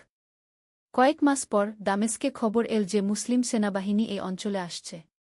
খালিদ ইবনুল ওয়ালিদ রাদিয়াল্লাহু আনহু এর নেতৃত্বে একটি শক্তিশালী মুসলিম বাহিনী সিরিয়া জয়ের জন্য অগ্রসর হচ্ছিল। এই খবর শুনে বাইজেন্টাইন সেনাবাহিনী প্রস্তুতি নিতে শুরু করল। জেনারেল নিকোলাস তার সেনাদের নিয়ে যুদ্ধের পরিকল্পনা করতে লাগল।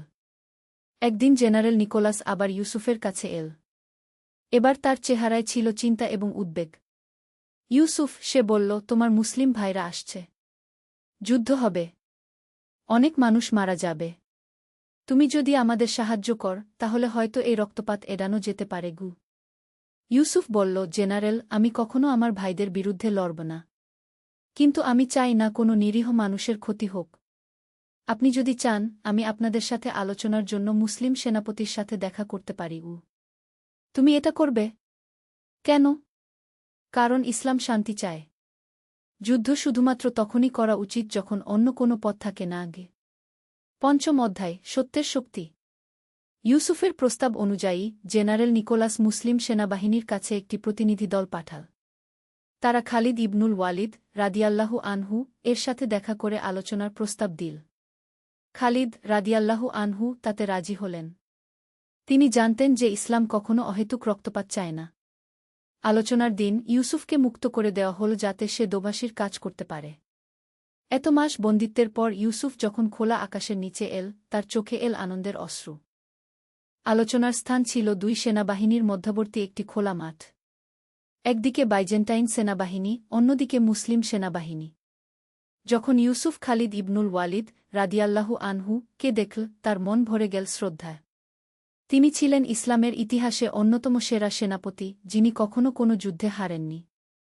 খালিদ রাদিয়াল্লাহু আনহু ইউসুফকে দেখে বললেন, তুমিই সেই যুবক যে কয়েক মাস ধরে বন্দী ছিল কিন্তু ঈমান ছাড়েনি?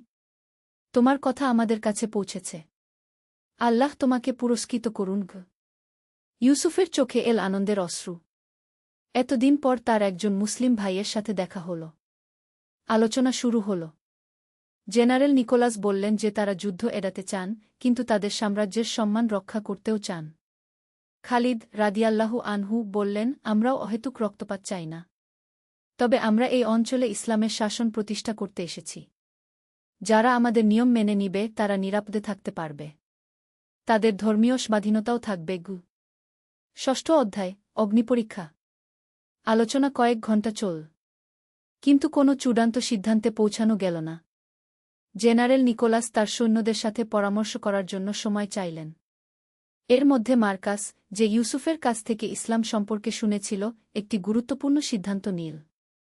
সে গোপনে ইউসুফের কাছে এসে বলল, ইউসুফ, আমি ইসলাম গ্রহণ করতে চাই। এই কয়েক মাসে তোমার কাছ থেকে যা শিখেছি তা আমার জীবন বদলে দিয়েছে। ইউসুফ অত্যন্ত খুশি হল। সে মার্কাসকে কলেমা পড়তে শেখাল। আশহাদু আল্লাহ ইলাহা ইল্লাল্লাহু ওয়া আশহাদু আন্না মুহাম্মাদান রাসূলুল্লাহ। মার্কাস এই কলেমা পড়ল এবং সে একজন মুসলিম হয়ে গেল। তার নতুন নাম রাখা হল মারুফ। কিন্তু এই খবর জানাজানি হয়ে গেল। কিছু বাইজেন্টাইন সৈনিক এটা জেনে গেল যে মার্কাস মুসলিম হয়েছে। তারা তাকে বিশ্বাসঘাতক হিসেবে অভিযুক্ত করল। জেনারেল নিকোলাসের কাছে এই খবর পৌঁছাল। তিনি রেগে গিয়ে মার্কাস এবং ইউসুফ দুজনকেই বন্দী করার আদেশ দিলেন। রাতের বেলা বাইজেন্টাইন সৈন্যরা তাদের দুজনকে আক্রমণ করল। কিন্তু মার্কাস মারুফ এখন একজন মুসলিম। সে ইউসুফের পাশে দাঁড়াল। দুজনে মিলে লড়াই করল, কিন্তু তাদের বিপক্ষে ছিল অনেক সৈন্য।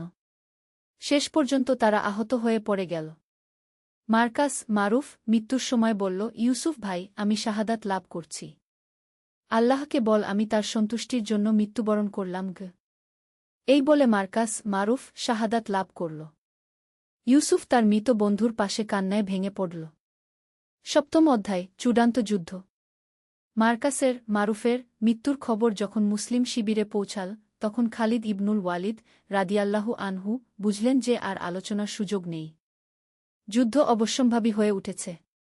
পরের দিন সকালে যুদ্ধ শুরু হল। বাইজেন্টাইন সেনাবাহিনী সংখ্যায় বেশি ছিল, কিন্তু মুসলিম সেনাবাহিনীর ছিল ইমানের শক্তি এবং খালিদ ইবনুল ওয়ালিদ রাদিয়াল্লাহু আনহু এর মতো সেনাপতি। যুদ্ধের প্রথম দিকে বাইজেন্টাইনরা ভাল করছিল। তাদের ভারী অস্ত্র এবং দুর্গের সুবিধা ছিল। কিন্তু খালিদ রাদিয়াল্লাহু আনহু একটি চমৎকার কৌশল প্রয়োগ করলেন। তিনি তার অশ্বারোহী বাহিনীকে দুর্গের পিছনে পাঠালেন এবং নিজে সামনে থেকে আক্রমণ করলেন। এই দ্বিমুখী আক্রমণে বাইজেন্টাইনরা বিভ্রান্ত হয়ে পড়ল। ইউসুফ যদিও আহত ছিল, তবুও সে যুদ্ধে অংশ নিল। তার হাতে ছিল একটি তলোয়ার এবং তার মনে ছিল তার বন্ধু মারুফের প্রতিশোধ নেওয়ার স্পৃহা। যুদ্ধের এক পর্যায়ে ইউসুফের সম্মুখীন হল জেনারেল নিকোলাস। দুজনের মধ্যে দ্বন্দ্বযুদ্ধ শুরু হল। তুমি একজন বিশ্বাসঘাতক ইউসুফ, জেনারেল নিকোলাস বলল। আমি তোমাকে বিশ্বাস করেছিলাম। আমি কোনো বিশ্বাসঘাতকতা করিনি, ইউসুফ উত্তর দিল। আমি শুধু আমার ধর্মের প্রতি সত্য থেকেছি। আপনি আমার বন্ধুকে হত্যা করেছেন। দুজনের লড়াই চল কিছুক্ষণ। জেনারেল নিকোলাস অভিজ্ঞ যোদ্ধা ছিল, কিন্তু ইউসুফের মধ্যে ছিল ঈমানের শক্তি। শেষ পর্যন্ত ইউসুফ জয়ী হল। জেনারেল নিকোলাস মারাত্মকভাবে আহত হয়ে মাটিতে পড়ে গেল। ইউসুফ তলোয়ার তুলে তাকে শেষ করে দেওয়ার জন্য প্রস্তুত হল। কিন্তু হঠাৎ তার মনে পড়ল রাসূলুল্লাহ সাল্লাল্লাহু আলাইহি ওয়াসাল্লাম এর শিক্ষা, যুদ্ধে আহতদের উপর আক্রমণ কর না। ইউসুফ তলোয়ার নামিয়ে নিল। আমি তোমাকে হত্যা করব না, সে বলল। ইসলাম আমাকে শিখিয়েছে দয়া দেখাতে। জেনারেল নিকোলাস অবাক হয়ে তাকিয়ে রইল। এই দয়া তার প্রত্যাশিত ছিল না। অষ্টম অধ্যায় বিজয় এবং ক্ষমা। যুদ্ধ শেষ হল মুসলিমদের বিজয়ে। বাইজেন্টাইন সেনাবাহিনী পরাজিত হল এবং দুর্গ মুসলিমদের নিয়ন্ত্রণে চলে এল। খালিদ ইবনুল ওয়ালিদ রাদিয়াল্লাহু আনহু বিজয়ের পর সকল বন্দীদের সাথে সদয় ব্যবহারের নির্দেশ দিলেন। তিনি বলেছিলেন, আমরা জয়ী হয়েছি, কিন্তু আমাদের বিজয় হবে ইসলামের শিক্ষা অনুযায়ী। কোনো নিরীহ মানুষের ক্ষতি করা যাবে না। ইউসুফ তার বন্ধু মারুফের জানাজায় অংশ নিল। মারুফ একজন শহীদ হিসেবে দাফন করা হল। ইউসুফ তার কবরের পাশে দাঁড়িয়ে বলল, হে আল্লাহ, আমার বন্ধু মারুফ আপনার সন্তুষ্টির জন্য তার জীবন দিয়েছে। তাকে জান্নাতে উচ্চস্থান দান করুন গু। যুদ্ধের পর অনেক বাইজেন্টাইন সৈনিক ইসলাম গ্রহণ করল। তারা মুসলিমদের আচরণ এবং তাদের ন্যায়পরায়ণতা দেখে প্রভাবিত হয়েছিল। জেনারেল নিকোলাস, যিনি এখন সুস্থ হয়ে উঠেছিলেন, একদিন ইউসুফের কাছে এল। ইউসুফ, তিনি বললেন, আমি তোমার কাছে ক্ষমা চাইতে এসেছি। আমি ভুল করেছি। তোমার বন্ধু মারুফের মৃত্যুর জন্য আমি দায়ী। ইউসুফ তার দিকে তাকিয়ে বলল, জেনারেল, আল্লাহ ক্ষমাশীল এবং করুণাময়। যদি আপনি সত্যিকারের তওবা করেন তাহলে তিনি আপনাকে ক্ষমা করবেন। আমিও আপনাকে ক্ষমা করে দিলাম গে। এই উদারতা দেখে জেনারেল নিকোলাসের মন নরম হয়ে গেল। তিনি ইসলাম সম্পর্কে জানতে চাইলেন। নবম অধ্যায়, নতুন সূর্যোদয়। কয়েক সপ্তাহ পর জেনারেল নিকোলাসও ইসলাম গ্রহণ করলেন। তার নতুন নাম রাখা হল নাসির। ইউসুফ তার পরিবারের কাছে ফিরে গেল। তার পিতা আহমদ এবং মা আয়েশা তাকে দেখে অত্যন্ত খুশি হলেন। তারা আল্লাহর কাছে শুকরিয়া আদায় করলেন যে তাদের ছেলে সুস্থ এবং ঈমানদার অবস্থায় ফিরে এসেছে। আব্বু, ইউসুফ বলল, এই কয়েক মাস আমি অনেক কিছু শিখেছি। আমি বুঝেছি যে ঈমানের পরীক্ষা খুবই কঠিন, কিন্তু যারা ধৈর্য ধরে, আল্লাহ তাদের সাহায্য করেন গু। তার পিতা বললেন, বেটা, আল্লাহ তায়ালা বলেছেন, যারা বলেছে আমাদের রব আল্লাহ, অতঃপর তাতে অবিচল থেকেছে, তাদের কাছে ফেরেশতারা নাজিল হয় এই বলে যে, ভয় পেজো না এবং দুঃখ করো না। আর সেই জান্নাতের সুসংবাদ নাও যার প্রতিশ্রুতি তোমাদের দেওয়া হয়েছিল। সূরা ফুসিলাত ৩:০। ইউসুফ এখন নূরপুর গ্রামে ফিরে এসে মানুষদের ইসলামের দাওয়াত দিতে শুরু করল। তার অভিজ্ঞতা এবং দৃঢ়তার কাহিনী অনেক মানুষকে অনুপ্রাণিত করল। নাসির, পূর্বের জেনারেল নিকোলাস এবং অন্যান্য নতুন মুসলিমরাও এই কাজে যোগ দিল। তারা তাদের নিজেদের সম্প্রদায়ের মানুষদের ইসলামের সুন্দর শিক্ষার কথা বলতে লাগল। দশম অধ্যায়, উত্তরাধিকার। বছর খানেক পর ইউসুফ বিয়ে করল। তার স্ত্রীর নাম ছিল জয়নব। সে ছিল একজন ধার্মিক এবং জ্ঞানী মেয়ে। তাদের সংসারে এল অপার সুখ এবং শান্তি। ইউসুফ এবং জয়নব মিলে গরিব এবং অসহায়দের সেবা করতে শুরু করল। তারা একটি মাদ্রাসা প্রতিষ্ঠা করল যেখানে গরিব বাচ্চারা বিনামূল্যে কুরআন এবং হাদিস শিখতে পারত। নাসির তার অভিজ্ঞতা কাজে লাগিয়ে মুসলিম সেনাবাহিনীতে যোগ দিল। তিনি একজন দক্ষ কমান্ডার হিসেবে অন্যান্য এলাকায় ইসলামের বার্তা পৌঁছাতে সাহায্য করলেন। একদিন ইউসুফ তার মাদ্রাসার ছাত্রদের বলল, বাচ্চারা, তোমরা মনে রাখবে, ঈমান একটি আমানত। এই আমানত রক্ষা করা আমাদের সবার দায়িত্ব। কখনো কখনো এই আমানত রক্ষা করতে গিয়ে আমাদের কষ্ট পেতে হয়, কিন্তু মনে রাখবে, আল্লাহ যাদের ভালোবাসেন তাদের পরীক্ষা করেন গু। একজন ছোট্ট ছাত্র হাত তুলে জিজ্ঞেস করল, উস্তাদ, কিভাবে আমরা বুঝব যে আল্লাহ আমাদের ভালোবাসেন? ইউসুফ হেসে উত্তর দিল, যখন তুমি কোনো বিপদে পড়বে এবং তখনও আল্লাহর উপর তোমার ভরসা থাকবে, যখন তুমি সত্য কথা বলার জন্য কষ্ট স্বীকার করবে, যখন তুমি অন্যদের সেবা করবে নিজের স্বার্থের চেয়ে বেশি, তখনই তুমি বুঝবে যে আল্লাহ তোমাকে ভালোবাসেন এবং তুমিও তাকে ভালোবাসবে। একাদশ অধ্যায়, জীবনের পাঠ। বছরের পর বছর কেটে গেল। ইউসুফ এবং জায়নবের ঘরে এল ৩টি সন্তান, ২ ছেলে এবং ১টি মেয়ে। তাদের নাম রাখা হল মারুফ, তার বন্ধুর স্মরণে, নাসির, তার সাবেক শত্রুর স্মরণে যিনি বন্ধু হয়েছিলেন, এবং আমিনা। ইউসুফ তার সন্তানদের শিখিয়েছিল যে জীবনের সবচেয়ে মূল্যবান জিনিস হল চরিত্র। টাকাপয়সা, ক্ষমতা বা খ্যাতি, এসব কিছুই স্থায়ী নয়। কিন্তু একটি ভালো চরিত্র মানুষকে দুনিয়া এবং আখিরাত উভয় জগতে সফল করে। একদিন তার ছেলে মারুফ তাকে জিজ্ঞেস করল, আব্বু, আপনি যখন বন্দী ছিলেন তখন কি কখনো মনে হয়নি যে আল্লাহ আপনাকে ছেড়ে দিয়েছেন? ইউসুফ গভীরভাবে চিন্তা করে উত্তর দিল, বেটা, আমি তোমাকে একটি সত্য কথা বলি। সেই কঠিন দিনগুলিতে মাঝে মাঝে মন দুর্বল হয়ে যেত। কিন্তু আমি সবসময় মনে করতাম হযরত ইউসুফ আলাইহিসসালাম এর কথা।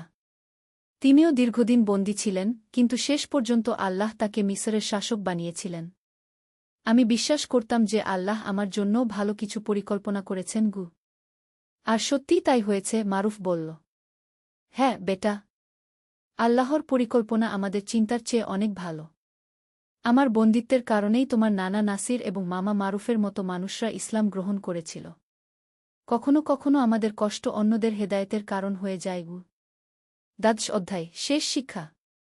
ইউসুফ যখন বৃদ্ধ হয়ে গেল তখন তার স্বাস্থ্য খারাপ হতে শুরু করল। কিন্তু তার ঈমান আরও মজবুত হয়ে গিয়েছিল। মৃত্যুর আগের দিন সে তার পরিবার এবং ছাত্রদের কাছে ডেকে বলল, আমার প্রিয় সন্তানেরা এবং ছাত্রেরা, আমি তোমাদের কাছে কিছু অসিয়ত রেখে যাচ্ছি। প্রথমত, কখনো আল্লাহর উপর থেকে ভরসা হারিও না। যতই কঠিন সময় আসুক, মনে রেখো যে আল্লাহ তোমাদের সাথে আছেন। দ্বিতীয়ত, সবসময় সত্য বলো, যতই কঠিন হোক না কেন। মিথ্যা বলে সাময়িক লাভ হতে পারে, কিন্তু শেষ পর্যন্ত সেটা ক্ষতির কারণ হয়। তৃতীয়ত, অন্যদের সেবা করো। যারা তোমাদের ক্ষতি করে তাদেরও ক্ষমা করে দাও। এটাই ইসলামের শিক্ষা। চতুর্থত, কুরআন এবং হাদিসের অধ্যয়ন চালিয়ে যাও। জ্ঞান অর্জন করো এবং তা অন্যদের কাছে পৌঁছে দাও। পঞ্চমত, মনে রেখো যে এই দুনিয়া ক্ষণস্থায়ী। আসল জীবন হল আখিরাতের জীবন। সেই জীবনের জন্য প্রস্তুতি নাও। এই অসিয়ত শেষ করে ইউসুফ তার শেষ নামাজ পড়ল। সেই রাতেই ফজরের ঠিক আগে তিনি শান্তিতে ইন্তেকাল করলেন। তার মৃত্যুর খবর পেয়ে হাজার হাজার মানুষ তার জানাজায় অংশ নিল। নাসির, যিনি এখন একজন বয়স্ক মানুষ, কাঁদতে কাঁদতে বললেন, ইউসুফ শুধু আমাকে ইসলামের পথ দেখায়নি, বরং আমাকে শিখিয়েছে কিভাবে একজন সত্যিকারের মুসলিম হতে হয়। উপসংহার, চিরন্তন বার্তা।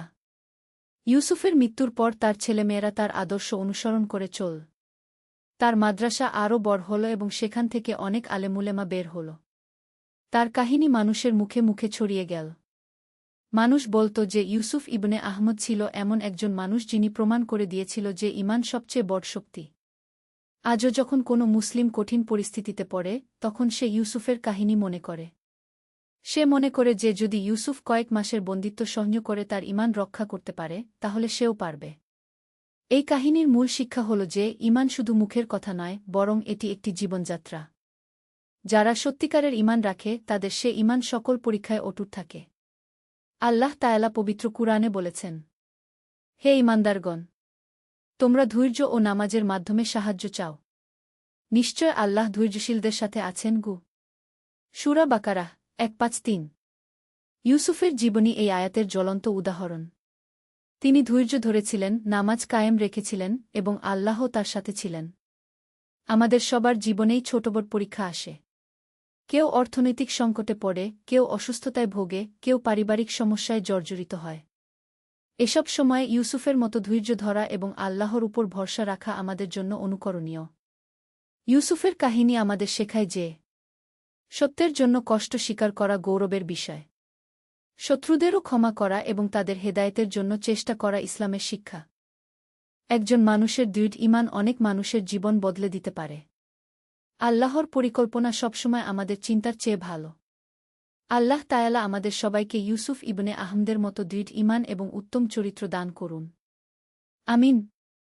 আল্লাহুম্মা আতিনা ফিদ দুনিয়া হাসানাতান ওয়া ফিল আখিরাতি হাসানাতান ওয়া কিনা আযাবান্নার। হে আল্লাহ! আমাদের দুনিয়াতে কল্যাণ দিন, আখিরাতেও কল্যাণ দিন এবং জাহান্নামের আগুন থেকে রক্ষা করুন। আল্লাহর রহমত। একটি ইসলামিক গল্প। প্রথম অধ্যায়, যুদ্ধের ডাক। হিজরি 635 সালের কথা। সিরিয়ার দামেস্কের কাছাকাছি এক ছোট্ট গ্রাম আল হাওরান। গ্রামটি সবুজ পাহাড়ের পাদদেশে অবস্থিত, যেখানে জলপাইয়ের বাগান আর খেজুর গাছে ভরা। এই গ্রামে বাস করত একটি দরিদ্র পরিবার, আবু সাইদ আল আনসারী, তার স্ত্রী উম্মে খালিদা এবং তাদের একমাত্র সন্তান খালিদ। আবু সাইদ ছিল একজন কামার। তার ছোট্ট দোকানে তিনি কৃষকদের জন্য লাঙ্গল, কোদাল আর তরোয়াল তৈরি করতেন। যদিও তার আয় খুব বেশি ছিল না, কিন্তু তিনি ছিলেন অত্যন্ত ন্যায়পরায়ণ আর ধার্মিক। প্রতিদিন ফজরের নামায়ের পর তিনি কুরআন তেলাওয়াত করতেন এবং আল্লাহর কাছে দোয়া করতেন যেন তার পরিবারের রিক হালাল হয়। খালিদ তখন 20 বছরের এক যুবক। লম্বা, সুঠাম গড়ন, কালো চুল আর উজ্জ্বল চোখ। সে তার বাবার কাজে সাহায্য করত এবং ইসলামী শিক্ষায় শিক্ষিত ছিল। গ্রামের মসজিদের ইমাম উস্তাদ আব্দুর রহমানের কাছে সে কুরআন, হাদিস আর আরবি ভাষা শিখেছিল। একদিন সকালে যখন আবু সাইদ তার দোকানে কাজ করছিলেন, তখন একজন অশ্বারোহী এসে হাজির হল। তার পোশাক আর অস্ত্র দেখে বোঝা যাচ্ছিল সে মুসলিম সেনাবাহিনীর একজন সৈনিক। আসসালামু আলাইকুম, বল সৈনিকটি। ওয়া আলাইকুমুসসালাম, জবাব দিলেন আবু সাইদ। কি সেবা করতে পারি ভাই? সৈনিকটি তার ঘোড়া থেকে নেমে বলল, আমি আমিরুল মুমিনিন উমর ইবনুল খাত্তাবের পক্ষ থেকে এসেছি। বাইজান্টাইন সাম্রাজ্যের সাথে যুদ্ধের জন্য সকল সক্ষম যুবকদের জিহাদে অংশগ্রহণের আহ্বান জানানো হচ্ছে। আবু সাইদের হৃদয় কেঁপে উঠল। তিনি জানতেন এই দিনটি আসবে। ইসলাম তখন দ্রুত বিস্তার লাভ করছিল, কিন্তু সে সাথে বৃদ্ধি পাচ্ছিল শত্রুদের সংখ্যাও। খালিদ ডাকলেন তিনি তার ছেলেকে। খালিদ দৌড়ে এল। সৈনিকটি তাকে দেখে বলল, তুমিই খালিদ? আমি তোমার কথা শুনেছি। তুমি নাকি বেশ ভালো তরোয়াল চালাতে পার? খালিদ বিনয়ের সাথে বলল, আল্লাহ যা তৌফিক দিয়েছেন গু। তাহলে তৈরি হও। 3 দিনের মধ্যে দামেস্কের মূল ক্যাম্পে হাজির হতে হবে। খালিদ ইবনুল ওয়ালিদ রা তোমাদের নেতৃত্ব দেবেন ঘু। খালিদের চোখ চকচক করে উঠল। খালিদ ইবনুল ওয়ালিদ, যাকে বলা হয় সাইফুল্লাহিল মাসলুল, আল্লাহর খোলা তরোয়াল, যার কোনো যুদ্ধেই পরাজয় হয়নি। সৈনিকটি চলে যাওয়ার পর পরিবারে নেমে এল গভীর নীরবতা। উম্মে খালিদা চোখের পানি আটকে রাখার চেষ্টা করছিলেন, কিন্তু মনের গভীরে ভয় হচ্ছিল।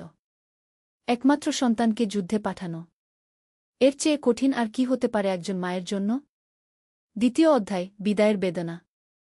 সেদিন রাতে পরিবারের সবাই একসাথে বসে রাতের খাবার খেল, কিন্তু কারও মুখেই স্বাদ লাগছিল না। আবু সাইদ বারবার তার ছেলের দিকে তাকাচ্ছিলেন, যেন তার চেহারা মনে গেঁথে রাখতে চান। খাওয়ার পর 3 জনেই কিছুক্ষণ নীরবে বসে রইল। অবশেষে আবু সাইদ কথা বললেন। খালিদ, তুমি জান যে জিহাদ ফি সাবিলিল্লাহ একজন মুসলমানের সবচেয়ে বড় সম্মানের কাজ। কিন্তু যুদ্ধে যাওয়ার আগে কিছু কথা বলে রাখতে চাই। খালিদ মনোযোগ দিয়ে বাবার কথা শুনতে লাগল। প্রথমত, সর্বদা আল্লাহকে ভয় করবে। যুদ্ধক্ষেত্রেও আল্লাহর আদেশ নিষেধ মেনে চলবে। নিরপরাধ লোকদের ক্ষতি করবে না। নারী, শিশু, বৃদ্ধ আর অসুস্থ লোকদের কোনো ক্ষতি করবে না। ধর্মীয় স্থানগুলো নষ্ট করবে না জি আব্বাগু। দ্বিতীয়ত, তোমার নেতার আদেশ মানবে। খালিদ ইবনুল ওয়ালিদ রা একজন মহান সেনাপতি, তার অভিজ্ঞতা থেকে শিখবে গু। তৃতীয়ত, সর্বদা সাহসী থাকবে কিন্তু বেপরোয়া হবে না। আল্লাহর উপর ভরসা রাখবে কিন্তু সাবধানতা অবলম্বন করবে গু। আর শেষ কথা বলতে বলতে আবু সাইদের গলা ভেঙে গেল, যদি আল্লাহর ইচ্ছায় তুমি শহীদ হয়ে যাও, তাহলে জেনে রাখো যে আমরা গর্বিত হব। আর যদি জীবিত ফিরে আস, তাহলে আল্লাহর শুকরিয়া আদায় করবে গু। উম্মে খালিদা আর নিজেকে সামলাতে পারলেন না। তিনি খালিদকে জড়িয়ে ধরে কাঁদতে লাগলেন। আম্মা, কাঁদবেন না। খালিদ তার মাকে সান্ত্বনা দিল। আল্লাহ চাইলে আমি ফিরে আসব। আর যদি না আসি, তাহলে জান্নাতে আমাদের দেখা হবে গু। পরের দিন ফজরের নামায়ের পর আবু সাইদ তার ছেলেকে নিয়ে গেলেন মসজিদে। ইমাম সাহেব উস্তাদ আব্দুর রহমান খালিদের জন্য বিশেষ দোয়া করলেন। হে আল্লাহ, খালিদকে হেফাজত করুন। তাকে সাহস ও শক্তি দিন। তার ঈমানকে মজবুত রাখুন। যদি তার মৃত্যু নিশ্চিত করে রেখেছেন, তাহলে তাকে শহীদ হওয়ার তৌফিক দিন। আমিন ঘু। মসজিদের সবাই কু আমিন ঘু বলল। 3য় অধ্যায়, যুদ্ধযাত্রা। 3য় দিন সকালে খালিদ তার সামান্য সম্পত্তি একটি ছোট্ট ব্যাগে ভরে নিল। তার বাবা তাকে দিলেন একটি সুন্দর তরোয়াল, যা তিনি নিজের হাতে বানিয়েছিলেন। এই তরোয়াল আমি বিশেষ যত্নে তৈরি করেছি, বললেন আবু সাইদ। এর হাতলে খোদাই করা আছে লা ইলাহা ইল্লাল্লাহু মুহাম্মাদুর রাসূলুল্লাহ। এই কালিমা তোমাকে সব সময় আল্লাহর কথা মনে করিয়ে দেবে গি। খালিদ তরোয়ালটি হাতে নিয়ে চুমু খেল। তারপর তার বাবা মায়ের পা ছুঁয়ে দোয়া নিল। আল্লাহ হাফেজ আব্বা, আম্মা গু। গ্রামের অনেকেই খালিদকে বিদায় জানাতে এসেছিল। সবার চোখে পানি, কিন্তু মনে গর্ব। একজন মুজাহিদ তাদের গ্রাম থেকে বের হচ্ছে। খালিদ পায়ে হেঁটে দামেস্কের দিকে রওয়ানা হল। পথে তার সাথে আরও অনেক যুবক যুক্ত হল, বিভিন্ন গ্রাম থেকে। সবার মুখে একই স্বপ্ন, ইসলামের জন্য জিহাদ করা। দামেস্ক পৌঁছানোর আগেই খালিদ বুঝতে পারল যে এটা হবে একটা বিরাট অভিযান। পথে সে দেখতে পেল হাজার হাজার সৈন্য। আরব, পারস্য, আফ্রিকা, সব জায়গা থেকে মুসলমান যোদ্ধারা এসেছে। দামেস্কে পৌঁছে খালিদ প্রথমেই দেখা করল ক্যাম্প কমান্ডারের সাথে। তার নাম আবু উবাইদাহ ইবনুল জাররাহ রা রাসূলুল্লাহর বিশ্বস্ত সাহাবীদের একজন। তুমি খালিদ? জিজ্ঞেস করলেন আবু উবাইদাহ রা। জি হুজুর। তোমার কামারের কাজের কথা শুনেছি। এখানে আমাদের অস্ত্র মেরামতের জন্য দক্ষ লোক দরকার। তুমি যুদ্ধে যাওয়ার সাথে সাথে এই কাজেও সাহায্য করবে গু। খালিদ খুশি হল। সে শুধু লড়াই করবে না, বরং অন্যান্য মুজাহিদদের সেবাও করতে পারবে। 4র্থ অধ্যায়, প্রথম যুদ্ধ। কয়েকদিন প্রশিক্ষণ আর প্রস্তুতির পর সংবাদ এল যে বাইজান্টাইন বাহিনী সিরিয়ার উত্তরে একটি শহর অবরোধ করেছে। মুসলিম বাহিনী সেখানে যাওয়ার সিদ্ধান্ত নিল। খালিদ ইবনুল ওয়ালিদ এলেন ক্যাম্পে। তাকে দেখে খালিদের মন ভরে গেল সম্মানে। মাঝারি উচ্চতার, কিন্তু অত্যন্ত শক্তিশালী গড়ন। তার চোখে এক অদ্ভুত তেজ, যা দেখলে মনে হয় যেন তিনি শত্রুর হৃদয় পর্যন্ত দেখতে পান। সৈনিকগণ বললেন, খালিদ ইবনুল ওয়ালিদ আমরা যাচ্ছি জিহাদ ফি সাবিলিল্লাহর জন্য। আমাদের উদ্দেশ্য শুধু বিজয় নয়, বরং আল্লাহর দিনকে প্রতিষ্ঠা করা। মনে রাখবেন, আমরা অত্যাচারী নই, আমরা মুক্তিদাতা। যে কেউ ইসলাম গ্রহণ করবে সে আমাদের ভাই। যে কেউ জিয়া দিয়ে আমাদের অধীনে শান্তিতে থাকতে চাইবে, তার নিরাপত্তা আমাদের দায়িত্ব। বাহিনী রওয়ানা হল। খালিদ তার ইউনিটের সাথে হাঁটতে হাঁটতে ভাবছিল, এই প্রথম সে ঘর থেকে এত দূরে এসেছে। প্রথম তার জীবনে এত বড় দায়িত্ব নিয়েছে। 3 দিন মার্চের পর তারা পৌঁছাল ফিহল নামক স্থানে। সেখানে বাইজান্টাইন বাহিনী অবস্থান করছিল। খালিদ দেখল যে শত্রুবাহিনী সংখ্যায় অনেক বেশি, কিন্তু মুসলিম সৈন্যদের মনোবল আকাশছোঁয়া। যুদ্ধ শুরু হওয়ার আগের রাতে খালিদ বহুক্ষণ নামায় পড়ল। সে দোয়া করল তার বাবা মায়ের জন্য, তার গ্রামের জন্য এবং সমস্ত মুসলমানদের জন্য। ভোর হতে না হতেই যুদ্ধ শুরু হয়ে গেল। খালিদ প্রথমে কিছুটা ভয় পেয়েছিল, এত চিৎকার, এত রক্ত, এত হট্টগোল। কিন্তু যখন সে দেখল যে একজন বাইজান্টাইন সৈনিক একজন আহত মুসলিম যোদ্ধাকে হত্যা করতে যাচ্ছে, তখন তার মধ্যে ক্রোধের আগুন জ্বলে উঠল। লা ইলাহা ইল্লাল্লাহ চিৎকার করে খালিদ ঝাঁপিয়ে পড়ল। তার তরোয়াল বাতাসে ঝনঝন করতে করতে শত্রুর উপর আঘাত করল। প্রথম আঘাতেই বাইজান্টাইন সৈনিকটি মারা গেল। খালিদ দ্রুত আহত মুজাহিদটিকে নিরাপদ স্থানে নিয়ে গেল। জায়কাল্লাহু খায়রান ভাই, বল আহত সৈনিকটি। এভাবে সারাদিন যুদ্ধ চল। সূর্যাস্তের সময় বাইজান্টাইন বাহিনী পিছু হটতে বাধ্য হল। মুসলমানরা বিজয়ী হল। পঞ্চম অধ্যায়, পরীক্ষার সময়। ফিহলের যুদ্ধে বিজয়ের পর মুসলিম বাহিনী আরও গভীরে অগ্রসর হল। কিন্তু পথে একটি গ্রামে পৌঁছে তারা এক ভয়ানক দৃশ্য দেখতে পেল। গ্রামটি প্রায় খালি। বেশিরভাগ বাসিন্দা পালিয়ে গেছে। কিন্তু যারা রয়ে গেছে তারা অত্যন্ত ভীত। একজন বৃদ্ধ লোক কাঁপতে কাঁপতে মুসলিম সৈন্যদের কাছে এল। আমরা শুনেছি তোমরা সবাইকে হত্যা কর, বলল সে। খালিদ ইবনুল ওয়ালিদ তার কাছে গেলেন। আমরা শুধু তাদের সাথে যুদ্ধ করি যারা আমাদের সাথে যুদ্ধ করে। তুমি যদি শান্তি চাও তাহলে তুমি নিরাপদ। বৃদ্ধ লোকটি অবাক হল। কিন্তু আমরা খ্রিস্টান। সেটা কোনো সমস্যা নয়। তুমি হয় ইসলাম গ্রহণ কর, নয়তো জিয়া দিয়ে আমাদের রাষ্ট্রের নাগরিক হয়ে থাক। 2 ক্ষেত্রেই তোমার নিরাপত্তা আমাদের দায়িত্ব। গ্রামবাসীরা আস্তে আস্তে ফিরে আসতে লাগল। তারা দেখল যে মুসলিম সৈন্যরা সত্যিই তাদের কোনো ক্ষতি করছে না। খালিদ এই ঘটনা থেকে একটি বড় শিক্ষা পেল। যুদ্ধ শুধু তরোয়াল দিয়ে জেতা যায় না, হৃদয় জয় করতে হয়। কিন্তু কয়েকদিন পরেই আরেকটি কঠিন পরীক্ষা এল। তারা যখন একটি শহর অবরোধ করছিল, তখন খালিদ দেখল যে কিছু মুসলিম সৈন্য বেসামরিক লোকদের সাথে খারাপ ব্যবহার করছে। খালিদ দুর্ভাবনায় পড়ে গেল। একদিকে তারা তার সহযোদ্ধা, অন্যদিকে তারা ভুল কাজ করছে। সে কি করবে? সে গিয়ে খালিদ ইবনুল ওয়ালিদ এর কাছে বিষয়টি জানাল। খালিদ ইবনুল ওয়ালিদ সাথে সাথে সেই সৈন্যদের ডেকে পাঠালেন। তোমরা কি ভুলে গেছ রাসূলুল্লাহর নির্দেশ? তিনি কঠোর গলায় বললেন। তিনি কি বলেননি, বৃদ্ধ, নারী ও শিশুদের হত্যা করো না? যারা যুদ্ধ করে না তাদের ক্ষতি করো না? সৈন্যরা লজ্জিত হয়ে মাথা নিচু করল। আমি তোমাদের শাস্তি দিতে পারি, বললেন তিনি। কিন্তু আমি চাই তোমরা নিজেরাই তওবা কর এবং ক্ষতিগ্রস্তদের কাছে ক্ষমা চাও। খালিদ এই ঘটনা থেকে আরেকটি শিক্ষা পেল, সত্য বলা, এমনকি নিজের সাথীদের বিরুদ্ধে হলেও, একজন মুসলমানের কর্তব্য। 6ষ্ঠ অধ্যায়, বন্ধুত্ব ও ত্যাগ। অভিযান চলার সাথে সাথে খালিদের বেশ কিছু ভালো বন্ধু হল। তার মধ্যে সবচেয়ে ঘনিষ্ঠ ছিল সালিম আল মিসরি। সে মিশর থেকে এসেছিল। খালিদের চেয়ে কয়েক বছরের বড়, কিন্তু অত্যন্ত বিনয়ী এবং ধার্মিক। সালিম ছিল হাফেজে কুরআন। প্রতিদিন ফজরের নামাজের পর সে কুরআন তেলাওয়াত করত। তার কণ্ঠ এত সুন্দর ছিল যে সবাই মুগ্ধ হয়ে শুনত। খালিদ ভাই, একদিন সালিম বলল, তুমি কি কখনো মনে কর যে আমরা কি সঠিক কাজ করছি? খালিদ অবাক হল। কেন? তুমি কি সন্দেহ করছ? না, সন্দেহ করছি না। কিন্তু মাঝে মাঝে ভাবি, এত রক্তপাত, এত ধ্বংস, আল্লাহ কি সত্যিই এটা পছন্দ করেন? খালিদ গভীরভাবে ভাবল। আমি মনে করি আল্লাহ যুদ্ধ পছন্দ করেন না। কিন্তু কখনো কখনো ন্যায় প্রতিষ্ঠার জন্য যুদ্ধ প্রয়োজন। আমরা তো অত্যাচারীদের বিরুদ্ধে লড়ছি। আমরা নিরপরাধ মানুষকে মুক্ত করছি। তুমি ঠিক বলেছ, বলো সালিম। কিন্তু আমাদের সবসময় সতর্ক থাকতে হবে যেন আমরা নিজেরা অত্যাচারী না হয়ে যাই। এই কথোপকথন খালিদের মনে গভীর প্রভাব ফেল। সে বুঝতে পারল যে একজন মুজাহিদ শুধু সাহসী হলেই চলে না, তাকে হতে হয় বিবেকবান এবং ন্যায়পরায়ণ। কিছুদিন পর তারা ইয়ারমুক নামক স্থানে পৌঁছাল। সেখানে বাইজান্টাইন সাম্রাজ্যের সবচেয়ে বড় বাহিনী অপেক্ষা করছিল। এই যুদ্ধ হবে সিরিয়ার ভাগ্য নির্ধারণী। যুদ্ধের আগের রাতে সালিম খালিদকে বলল, ভাই, আমার একটা অদ্ভুত স্বপ্ন হয়েছে। আমি দেখেছি যে আমি জান্নাতের দরজায় দাঁড়িয়ে আছি। খালিদের বুকটা কেঁপে উঠল। এমন কথা বলো না ভাই। না, আমি ভয় পাচ্ছি না।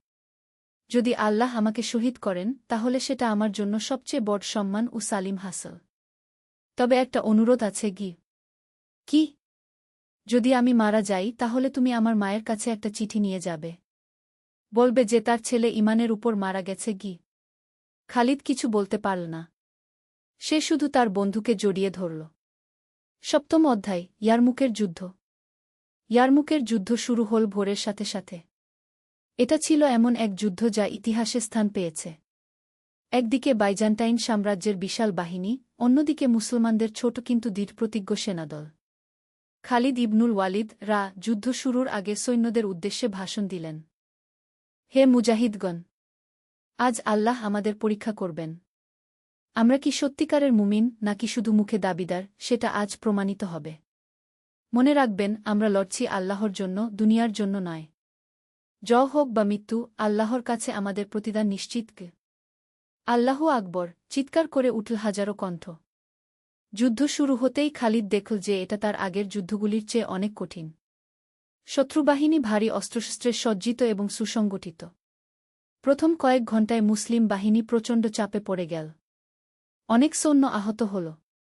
কিছুক্ষণের জন্য মনে হল যে তারা হয়তো পরাজিত হবে। ঠিক এই মুহূর্তে খালিদ দেখল যে সালিম একা একটা পুরো স্কোয়াড্রনের সাথে লড়ছে। তার শরীরে ইতিমধ্যে বেশ কয়েকটি ক্ষত, কিন্তু সে লড়ে যাচ্ছে। লা ইলাহা ইল্লাল্লাহু মুহাম্মাদুর রাসূলুল্লাহ চিৎকার করতে করতে সালিম শত্রুদের উপর ঝাঁপিয়ে পড়ল। খালিদ দৌড়ে গেল তার বন্ধুকে সাহায্য করতে। কিন্তু সে পৌঁছানোর আগেই একটি বর্ষা সালিমের বুকে বিদ্ধ হল। সালিম! চিৎকার করে খালিদ তার বন্ধুর কাছে পৌঁছাল। সালিম মাটিতে পড়ে গেছে, কিন্তু তার ঠোঁটে হাসি। খালিদ! ভাই! কষ্ট করে বলল সে। আমার স্বপ্ন সত্যি হল। কথা বলো না। আমি তোমাকে নিরাপদ জায়গায় নিয়ে যাচ্ছি। না, আমার সময় এসে গেছে।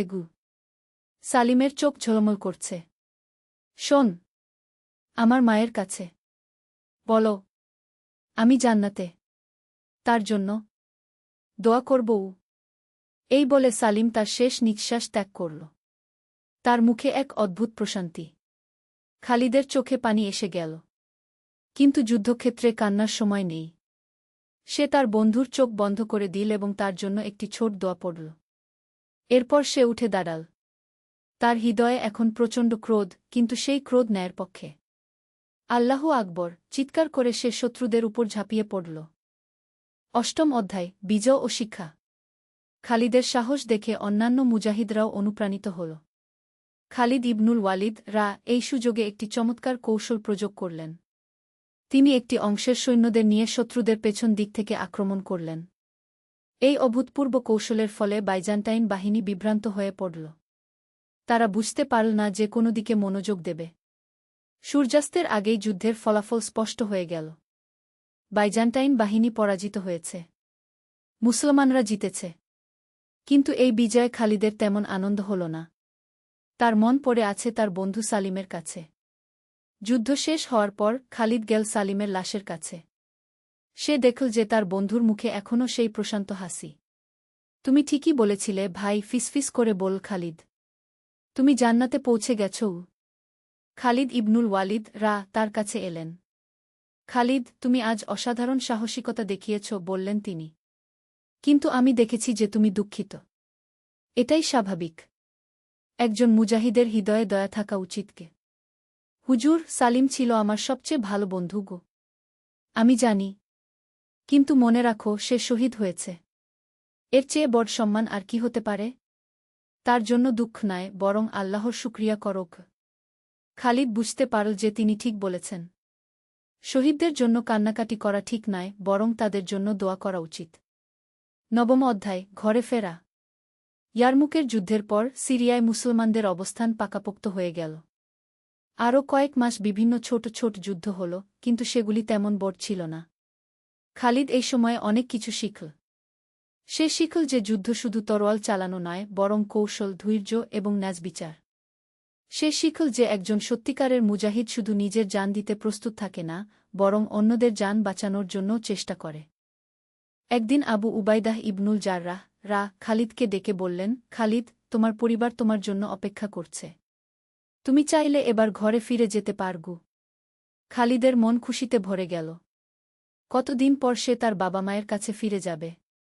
কিন্তু তার মনে একটা দ্বিধা ছিল। হুজুর, আমি যদি এখন চলে যাই তাহলে কি আমার কর্তব্য পালন সম্পূর্ণ হবে? আবু উবাইদাহ হাসলেন। খালিদ, জিহাদ শুধু যুদ্ধক্ষেত্রে নয়। তুমি যদি ঘরে গিয়ে তোমার বাবা মায়ের সেবা কর, সৎ জীবিকা অর্জন কর এবং ইসলামের শিক্ষা অনুযায়ী জীবন যাপন কর, তাহলে সেটাও জিহাদ। খালিদ বুঝতে পারল যে তিনি ঠিক বলেছেন। জিহাদের অর্থ শুধু যুদ্ধ নয়, বরং জীবনের প্রতিটি ক্ষেত্রে আল্লাহর পথে চেষ্টা করা। বিদায়ের সময় অনেক সহযোদ্ধা তাকে বিদায় জানাল। খালিদ প্রত্যেকের কাছ থেকে দোয়া নিল। খালিদ ইবনুল ওয়ালিদ তাকে একটি বিশেষ উপহার দিলেন, একটি আংটি, যাতে লেখা ছিল, ও আল্লাহর উপর ভরসা গু। এই আংটি তোমাকে সবসময় মনে করিয়ে দেবে যে আল্লাহই আমাদের একমাত্র অভিভাবক, বললেন তিনি। দশম অধ্যায়, মায়ের কোল। ঘরে ফেরার পথ দীর্ঘ ছিল, কিন্তু খালিদের মন ছিল আনন্দে ভরা। সে সালিমের মায়ের বাড়িতেও গেল। সেই বয়স্ক মহিলা যখন শুনলেন যে তার ছেলে শহীদ হয়েছে, তখন তিনি কেঁদে ফেললেন। কিন্তু খালিদ যখন তাকে সালিমের শেষ কথাগুলি বলল, তখন তার চোখে গর্বের আভা ফুটে উঠল। আল্লাহ আমার ছেলেকে কবুল করেছেন, বললেন তিনি। আমার আর কি চাওয়ার আছে? অবশেষে খালিদ পৌঁছাল তার নিজের গ্রামে। গ্রামের লোকজন তাকে দেখে খুশিতে চিৎকার করে উঠল। খালিদ ফিরে এসেছে! আমাদের মুজাহিদ ফিরে এসেছে! কিন্তু খালিদ সোজা চলে গেল তার ঘরে।